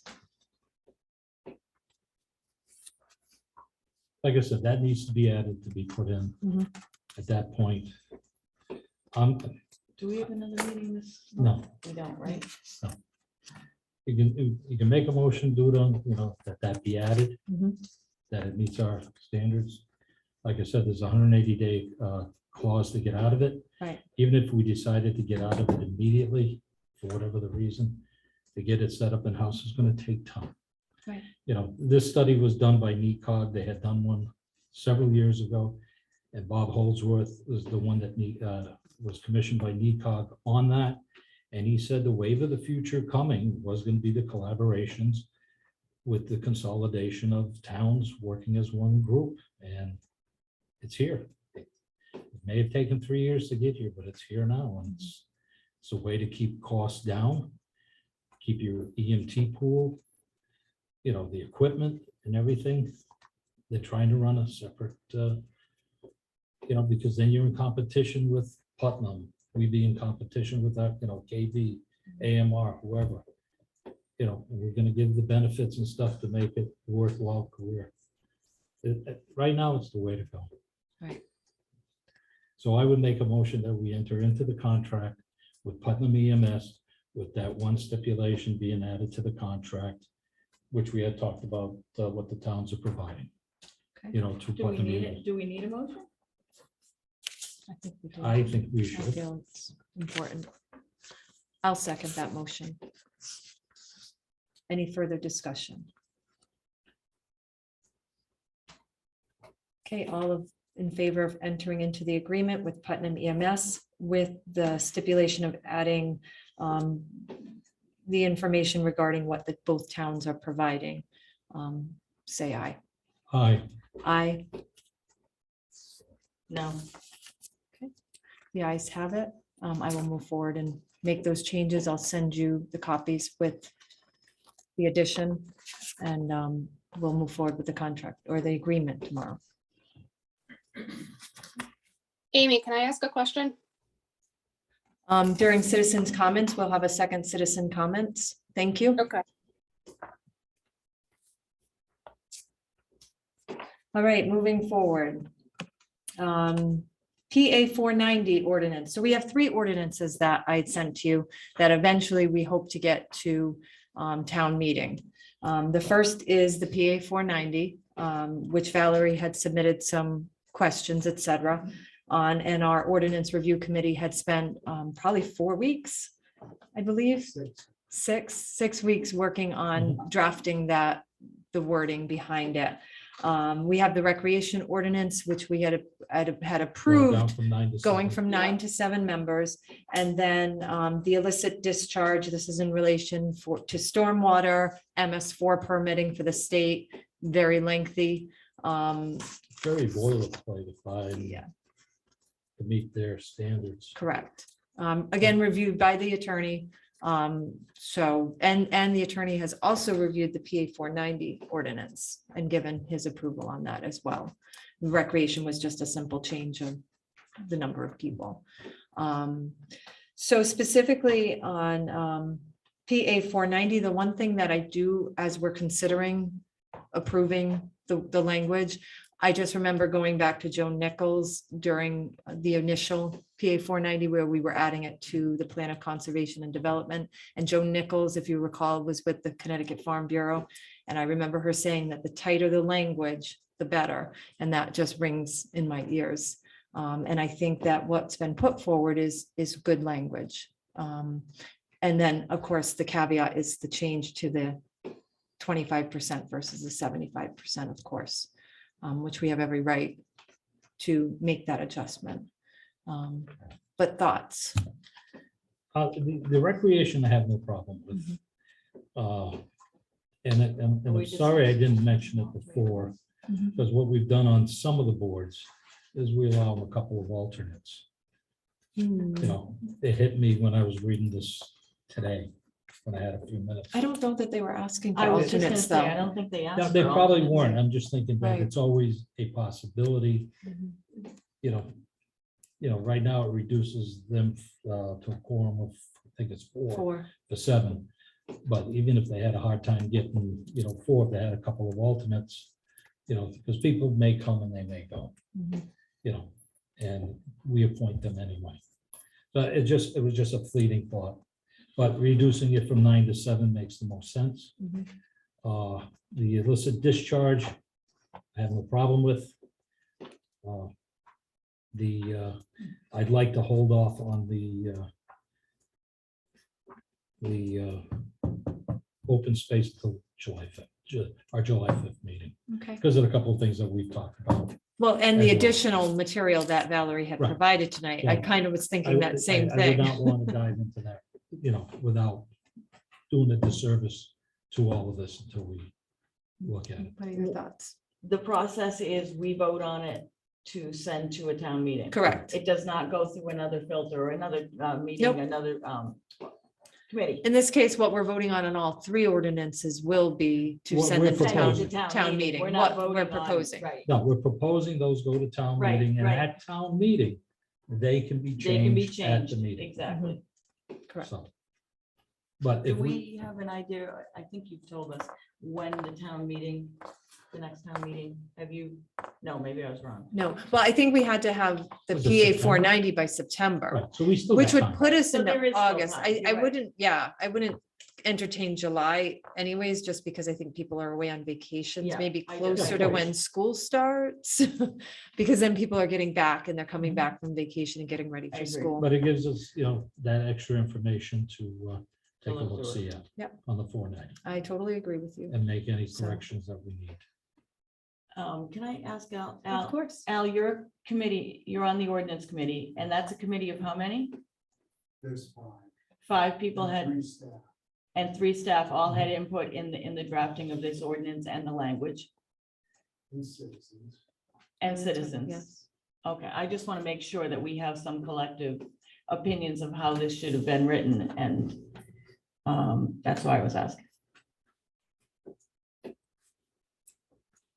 Okay, So- so are we in agreement to wait Yeah, till, until July 5th and retake it up, right. digest the Well, like I said, I information think we're that all in Ms. agreement on Clark the gave other us? two, that, we Right, don't need to look correct. at those, it's just the 490. But we'll, Correct, correct. so do we want to vote on those other two or just wait and do them Just all at wait it once? all at once. That's what I thought. Okay. All right. That works for me. Okay, agenda item 12, and this was more of an FYI. I'm not looking for a vote on it. I wanted to share with you something that I've been pretty, in my mind, passionate about. And that is having some type of fire services agreement. And this is a draft document that is used in several towns. It did originate from our attorney's law office. Nothing that was created specifically, it was shared because it was used in other towns. And basically what it spells out is just what the expectations are, what the town's providing, what the fire departments are providing. It has some accountability included in it. And I think as we move more and more towards increased cost within fire service, and every year we know we have to, and we don't nearly give the fire departments enough. But there needs to be accountability, the more money that, it's not like it used to be. It used to be you could run a fire department on a volunteer basis and have a few chicken barbecues and adequately equip your volunteers, and it's just not, we're just not like that anymore. And this is just a way in my mind to ensure that we provide them what they need, and then there's some accountability included with that. It was something that we had talked about in months prior. Mhm. I was curious where it came from. Me Yes, too. Okay. Yeah. So the town attorney with the representation of, I don't know, the 60 towns that they do Mhm. evidently came across this in the past. right. Um, And what I'm really looking for is just, I want to be able to present it to the fire advisory committee meeting That's on exactly April what 30th. It's April. because I 30th. want the chiefs to April? be involved. I'm sorry. Where's April 30th coming from? June 30th. June 30th at 7 PM. So there's a. And I the did meeting send is them all scheduled copies. June 30th at 7 PM. Do we have a location? Quinnebog Fire Department. So again, I wasn't looking for approval, but I wanted to be able to review it. That was quite a bit to read. Yeah, Yeah. And I would really like to have their input as well. Yes. So June Yeah, 30th. we want a partnership. with them. Yes. And that's So- basically what it is. And Yes. we need their input and good constructive conversation. Yes.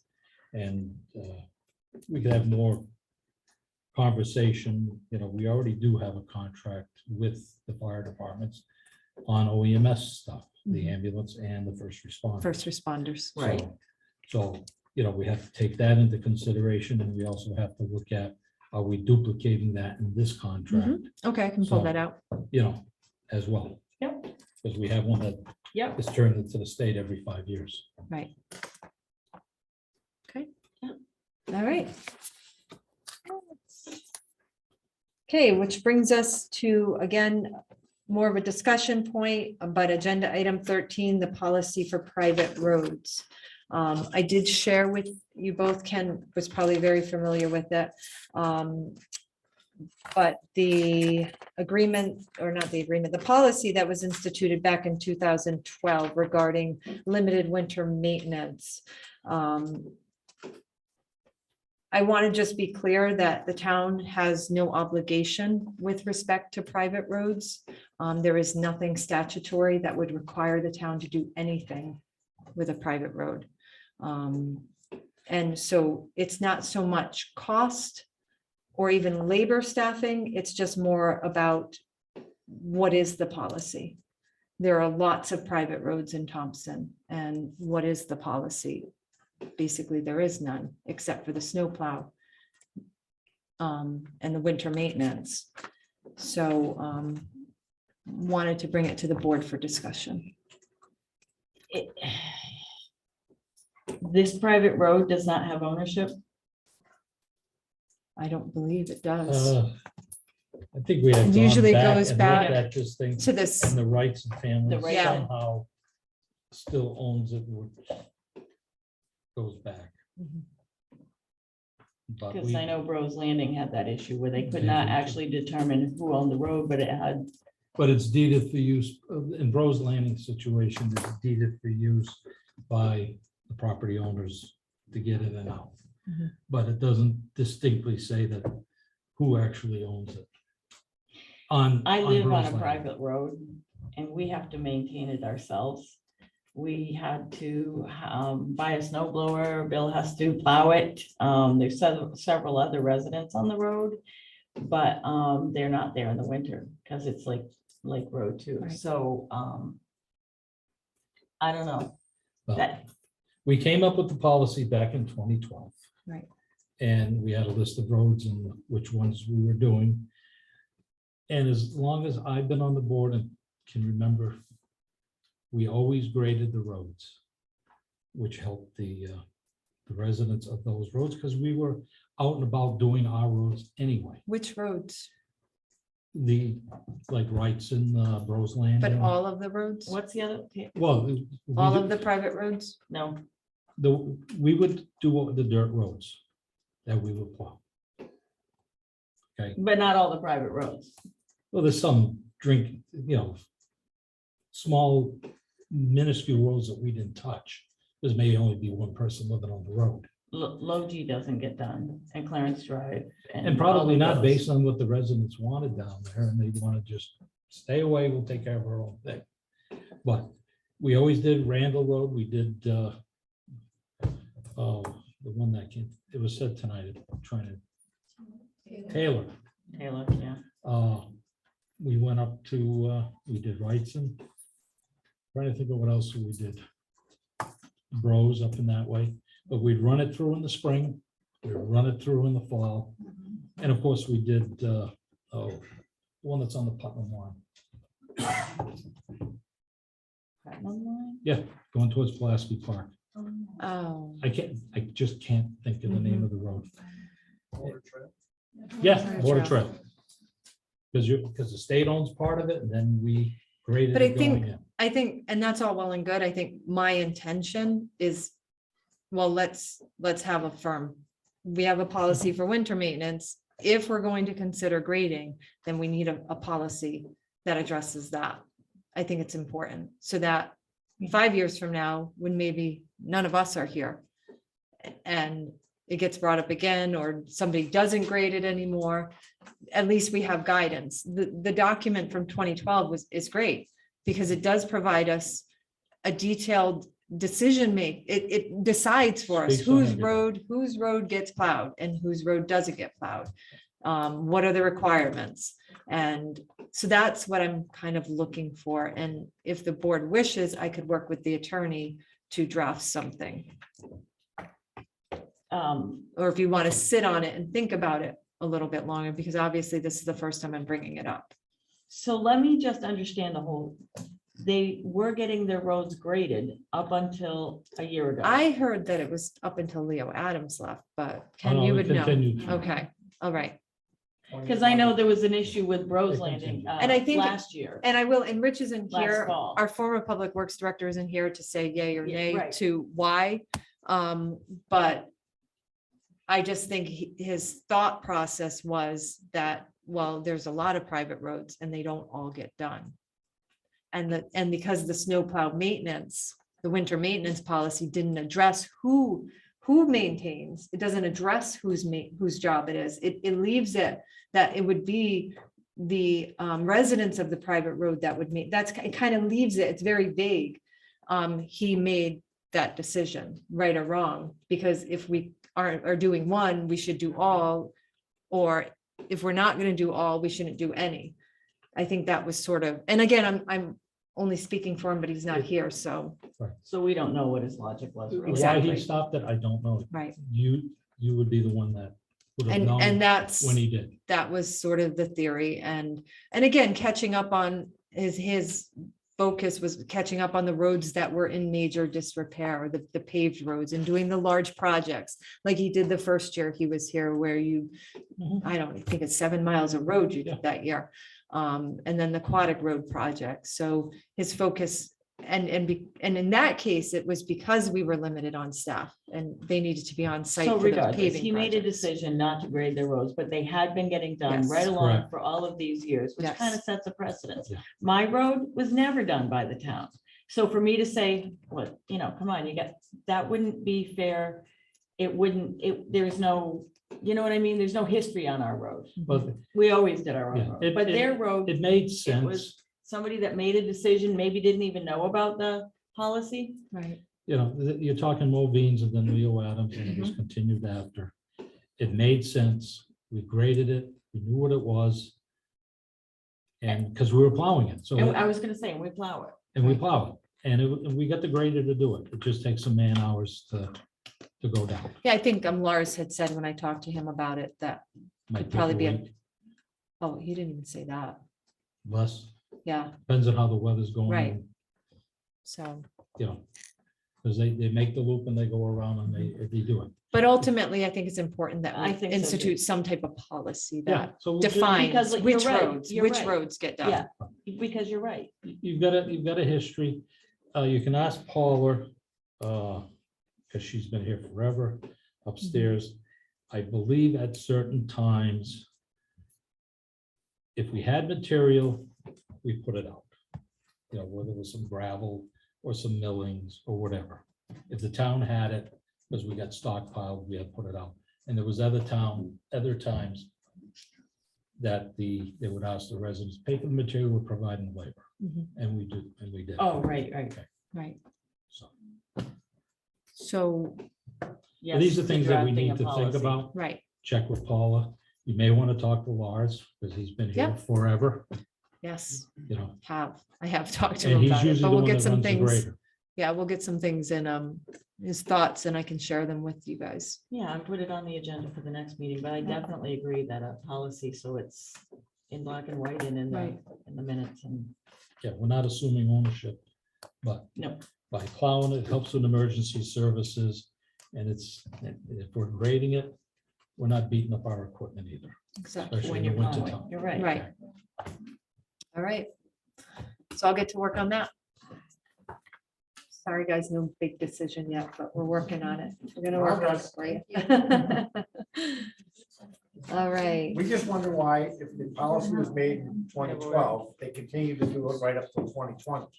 Who suddenly in 2020 said, oh yeah, we made a rule 8 years ago, but we're not going to enforce it anymore. I had just become first selectman at that moment, Oh, I'm not blaming you, but you just want to do that. yeah.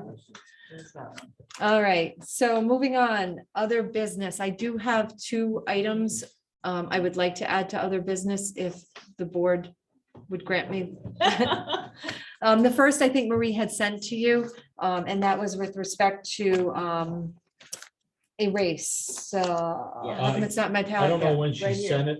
I just No. saw it when you gave it to us. You just get, yeah, Gave it to us. Is it in the packet? Not Why do I that not one. see it in the packet? It was for the tri-state track. you did print it because I know. Yeah, I lost you it. gave it to us when you gave us Oh, yeah, this Valerie's one? email. Yeah, there it I is. haven't looked at it, but do you want it to look at? I just know it's for, yeah, I need the dates. Oh, it's for Rymacon. Hartford Marathon Foundation. Okay, so I'll make a motion. We can just have quiet, sorry. I'll make a motion that we add to other business, the request from Hartford Marathon Foundation for the use of our roads in Thompson for the Rymacon relay on Saturday, August 27th, 2022. I just want to add that to other You business. said there was 2. Oh, and the second is for the request for to adjust our ARPA allotment. This is from the recreation to cover $15,000 for the basketball/pickleball court in Riverside Park. Okay, you didn't give us any. I don't have anything on that. It was a request made from them. Do you want me to wait until Can you July put that on the 5th? next agenda so Okay. that it's clearly written out on the agenda so that it's documented? Yes. That would make me more comfortable. Yep, I agree. That's So the fine. motion So the is- motion is just to add to other business, the Hartford Marathon Foundation, Rymacon relay on August 27th. You made the motion, I'll second. Okay, we have a motion and a second for adding this to other, just for adding this to other business. Any discussion? All in favor of adding this to other business, say aye. Aye. Aye. Aye. All right, so discussion. Hartford Marathon Foundation is requesting the use of our roads on August 27th, 2022 for the Rymacon relay. I only have, I've got it here You somewhere. got it? I lost mine. And How did I end up with a copy? I don't know. It's here somewhere. It was in my thing here. Now I can't lay my hands on it. One of the things that I did see, they want to use East Thompson Road and Route 200. Mhm. It's the same race they had last year. Okay, but they're using 395. The Kennedy Drive. If I read that correctly. And that makes no sense. Why the state would allow them to use an interstate to go on. I don't see Think that. that's- Wait, is that the description right there? No. Did I steal yours or? I don't maybe know, you I can't grabbed find mine. There was one here. I've been known to grab other people's papers. Yeah, because it says here. This is Rymacon. Well, all Head that, southwest and southwest Main Street. That may be, that's in Mass. Okay, continue southwest on East Thompson Road, which is Route 190. East Thompson Road to Connecticut 193, because it comes up by the speedway. Then it says turn left to merge on Route 200. Then it says turn left to merge onto I-93 south towards Norwich. I think, And take, do you think they, what? I'm telling you what the directions are. But we don't have to worry about 395. Yeah, We're not it's just- approving it. It's bizarre. Yeah. We're only That the approving the state would- Thompson I don't roads. think that's got, that It can't be accurate. right. It can't be What was I accurate. just looking at? That was, It doesn't make sense. all right. I So what do we need? A motion to approve? The with- use of Thompson's Road, not With 395. the proper insurances and notification. Yes. Okay, I'll make the motion. And I'll say, All right, so we have a motion and a second to approve the use of Thompson roads for the Hartford Marathon Rymacon relay on August 27th. Pending insurance liability request. Okay, all in favor, I need further discussion on this motion. All in favor of approving the use of our roads, say aye. Aye. Aye. Okay, and that motion passes. You want that? Yeah, well, now I need my agenda. Wait, I lost here, you can it. take the mine. agenda next got it. is citizens' comments. All right, we are back to citizen comments. Citizen comments here in the room. We'll start with you first. Rob Lurch, 452 Lowell Davis Road. I just have two comments after listening to the meeting this evening. One is on the fire services agreement. I would just advise or caution that if you have another agreement, be certain which one supersedes the other. There could be conflicts. Right. If the two agreements Oh, conflict correct. each other, you want to be clear on which is the master agreement. Yes. But that's not the main reason I stood up. I wanted to just chat about the dirt road as well. Mhm.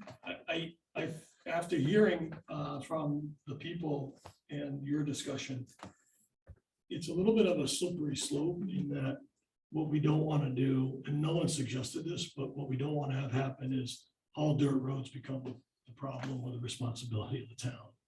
So people could put roads on their own property. Not so honest builders can put roads in and not do them appropriately. So we definitely don't want to go down that path.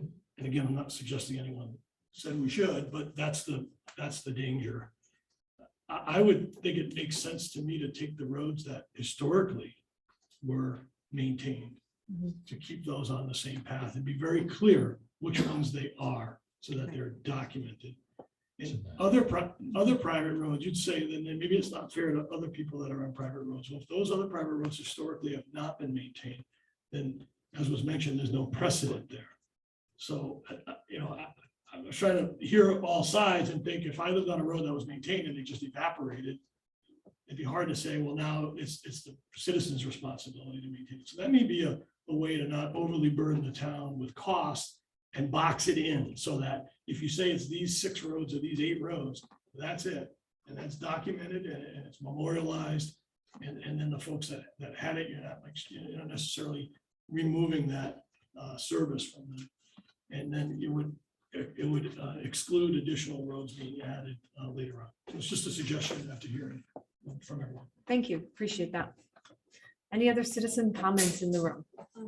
Lori Chicarelli, 25 Wrightson Drive, and just piggybacking on what Rob said, I have something all written. I'm not even going to say it because he said it all. But I'm not sure if possibly another classification. I know a big thing were these lists that Jan got from you about, like it was private versus unimproved but maintained. And I was getting confused in those meetings anyway, but maybe there is something setting a precedent that, we have been maintained for so many years, and to avoid the slippery slope and maybe having a different classification that doesn't exist. And I know it's another list, but maybe it's a way to distinguish so that you don't end up with all private roads feeling that way. Although I do kind of wish that things were graded regardless of classification, but I know there's a bigger thing at hand than what I'm talking about. But thank you. Thank you. Citizen comments. State your name and address, please. Dave Clark, 105 Elm Road. Regarding PA 490, first off, I want to thank you for not rushing to approve this tonight and putting some thought into it next meeting, based on not only the information that my wife has presented you with, but overall looking at it carefully in the wording of everything and was everything needed or not needed, that because this has been a long process. This has gone on for a long time with many committees and a lot of people involved. I want to speak as you're considering regarding clear cut. As mentioned, there's lots of reasons for clear cutting. Some of them make a lot of sense silviculture wise, some of them for aesthetic reasons, some of them may not make sense. But clear cut land that has not been built or developed still is open space under the definition of open space. It retains that. In the 15th, 16th, 17th, and 18th centuries, virtually all the land in southern Connecticut, in southern New England, was clear cut. Not only clear cut, but the predominant agricultural animal was sheep, and sheep will destroy that, but they'll go right down to the dirt. I mean, this is proven evidence by looking at all the defunct now woolen mills. The sheep provided the wool for the woolen mills, and they would completely destroy it. And it wasn't until the mid-19th century when the Industrial Revolution produced jobs in factories that were better paying jobs than you could earn on a farm, that the fields went fallow and the forest came back. They weren't planted. They came back, they recovered. Nature will always recover. We live on the property with the old raceway, and you walk down the track and trees are coming up through it. Nature will recover, and it will recover from clear cut if it's left that way. If it's clear cut to restore a field, there's still open space if you're making a field. We did a timber operation several years ago, and there was a field adjacent to it.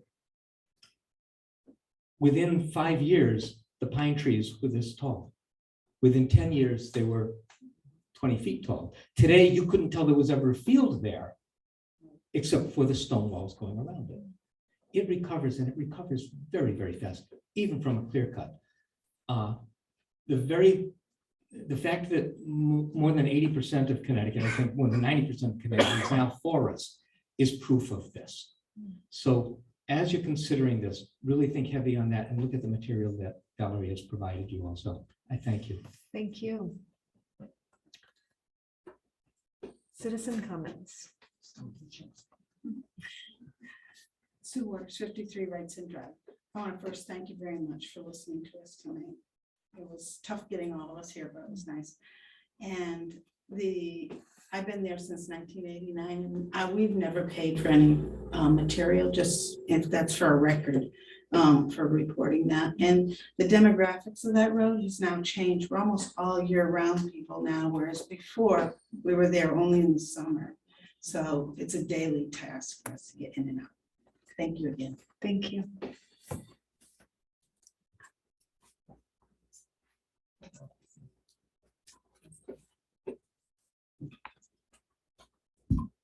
Valerie Clark, 105 Owen Road. It's always difficult to come up and talk a second time, especially when I'm following my husband, who doesn't necessarily see things the way I do.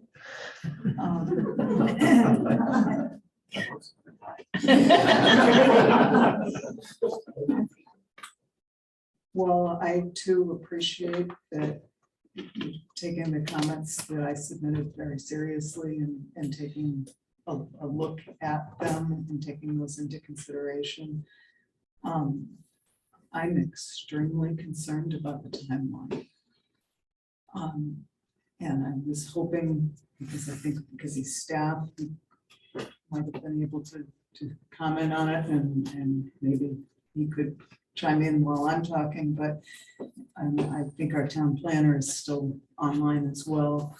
But the timeline is so critical on this particular ordinance because it affects so many people, and they have to make very, very serious decisions about what's going to happen to them, because it impacts over 700 properties in town. And as I said earlier in my comments, these numbers are significant increases for certain properties.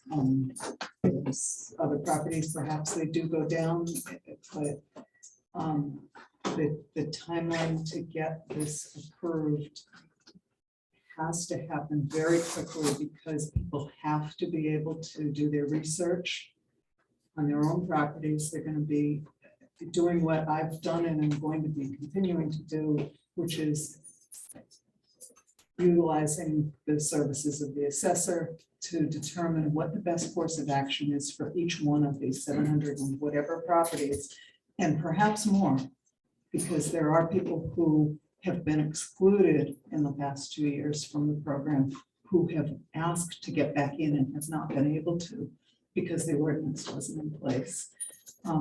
So, I can't quote the specific timeline, but I know that it's not just the ordinance committee that met more often than typical. It's not just that committee that had extra meetings. Agriculture met many times on a very accelerated schedule. Planning and zoning met many times. The selectmen considered every step of the process several times, and everyone was on a very tight timeline. So I didn't mention it earlier because I thought it was a given.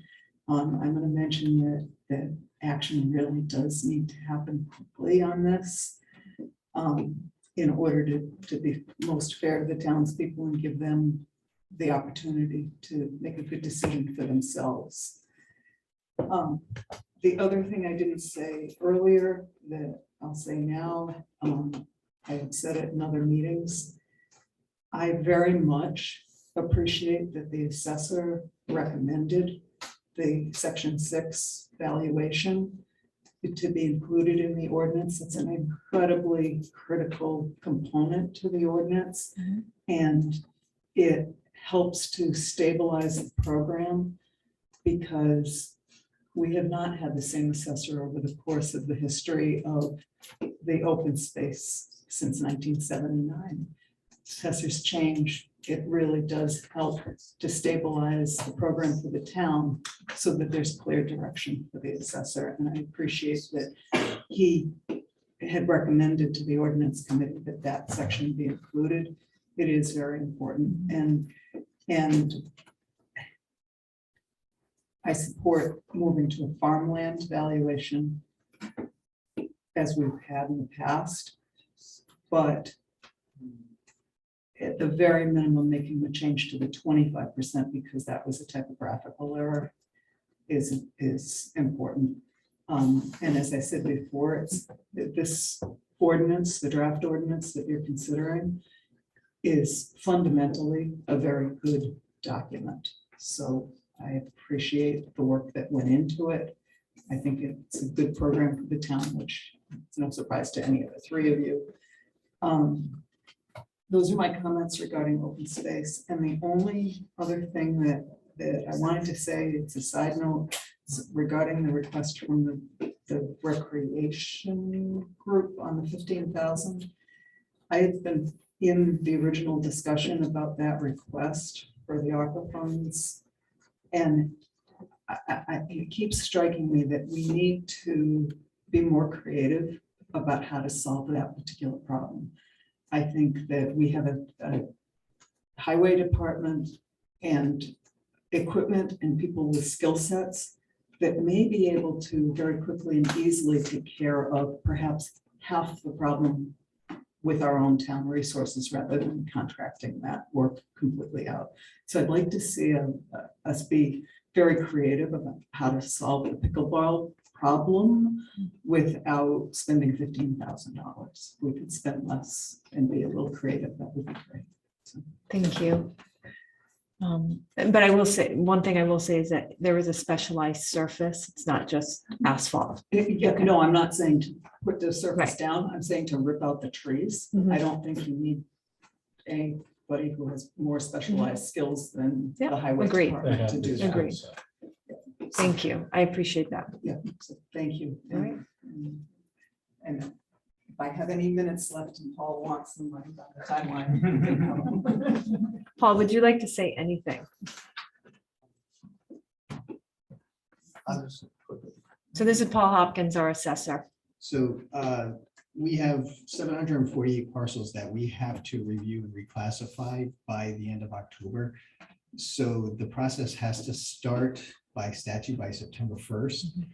So the quicker we can move this through, the better it'll be for our residents, because handling 748 accounts and reclassifying them all will be problematic. I'll get it done. I'll make sure it happens, but the more time that we have to really investigate and determine everybody's benefit, the better. That's it. Can I just, so are you saying that if this is approved before September 1st, you'll start reclassifying them as soon as it's approved? Correct. As soon as this language in place, we will start the process to make sure everybody's notified that they have to reclassify, and we'll organize their parcels to make sure that whatever program, Farm Forest or the open space program, is the most beneficial for them is what they're informed of. So that way they know each option available to them. So, I mean, my feeling is that this does have to go to town meeting. What I don't want is we hear a lot of people being disenfranchised. And if people are on vacation, and a lot of people take vacation in July, I mean, I wish this all could have been quicker. But it wasn't, but I want to make sure that there are people in town when we have a town meeting. So that's why I was kind of hesitant to push it any quicker than maybe mid-August. Would that be acceptable? So mid-August will give me No time. 2 Amy, can weeks to I just say, organize 740 parcels. with Zoom available to people on vacation, I was camping somewhere last year when I zoomed in. If we do a Zoom town meeting. No, but I'm we saying know if we do a that's- hybrid. Right. And I would do a hybrid. And I would say do a hybrid. Okay. And I would not, given the facts of what you've said, and I would not want to put that kind of stress on your office and yourself. I would. You heard it. I need a mental note. I would go. I'm boy, just boy. kidding. I would do this. I love your office. I think And we're Maggie so especially. close. If we do a hybrid, there's no reason why we can't get it done before the first. of August. I think so too. All right. Okay. I'll work on some dates. Okay, just one question for you, Paul. That 25-75%. You want to clarify that for me? So it's an assessor, when we're talking about reductions, we're talking about assessment reductions. So we always talk in the inverse of what people think. So it's a 75% reduction to the open space, meaning that it's 25% of the the excess land acreage. So it was just because assessors speak differently than everybody else. So it's just a typographical. It was just type. So we Yes. correct that. Right. It was always intended to be the 25% number, not the 75%. It was just. Well, no, I just wanted to get that on. Yeah. Well, we're talking. On record. We got it coming on the from recording. The assessor, and of course, something happens. He said it. Wow, you're getting thrown under the bus. Good thing I have broad shoulders. That's because Paul didn't come tonight. He knows why. Thank you, Paul. Thank you. Appreciate it. Thanks, Paul. Any other citizens' comments here in the live audience? We have one. Al Landry, 33 Randall. An open space, time heals all, but that's the big point. Time. What I really want to say is Taylor Road might not be a private road. And Randall Road. No, the Taylor Road isn't a private road. Okay. It is a town road, just like Randall Road is. Right, well, But we graded those, and then we Yes. went on to do other non-town. All roads. right, Randall Road definitely isn't a private road because the town made it a scenic road. So I just wanted, you made it sound like It may have sounded that way. all dirt roads aren't private. No, because we go around, do some of the town dirt roads, and when we go around, we do the loop, Yeah, and we graded the I roads just accordingly. wanted people to be clear that not all these roads are private. All right, thank you. Thanks, Al. Any other citizen comments?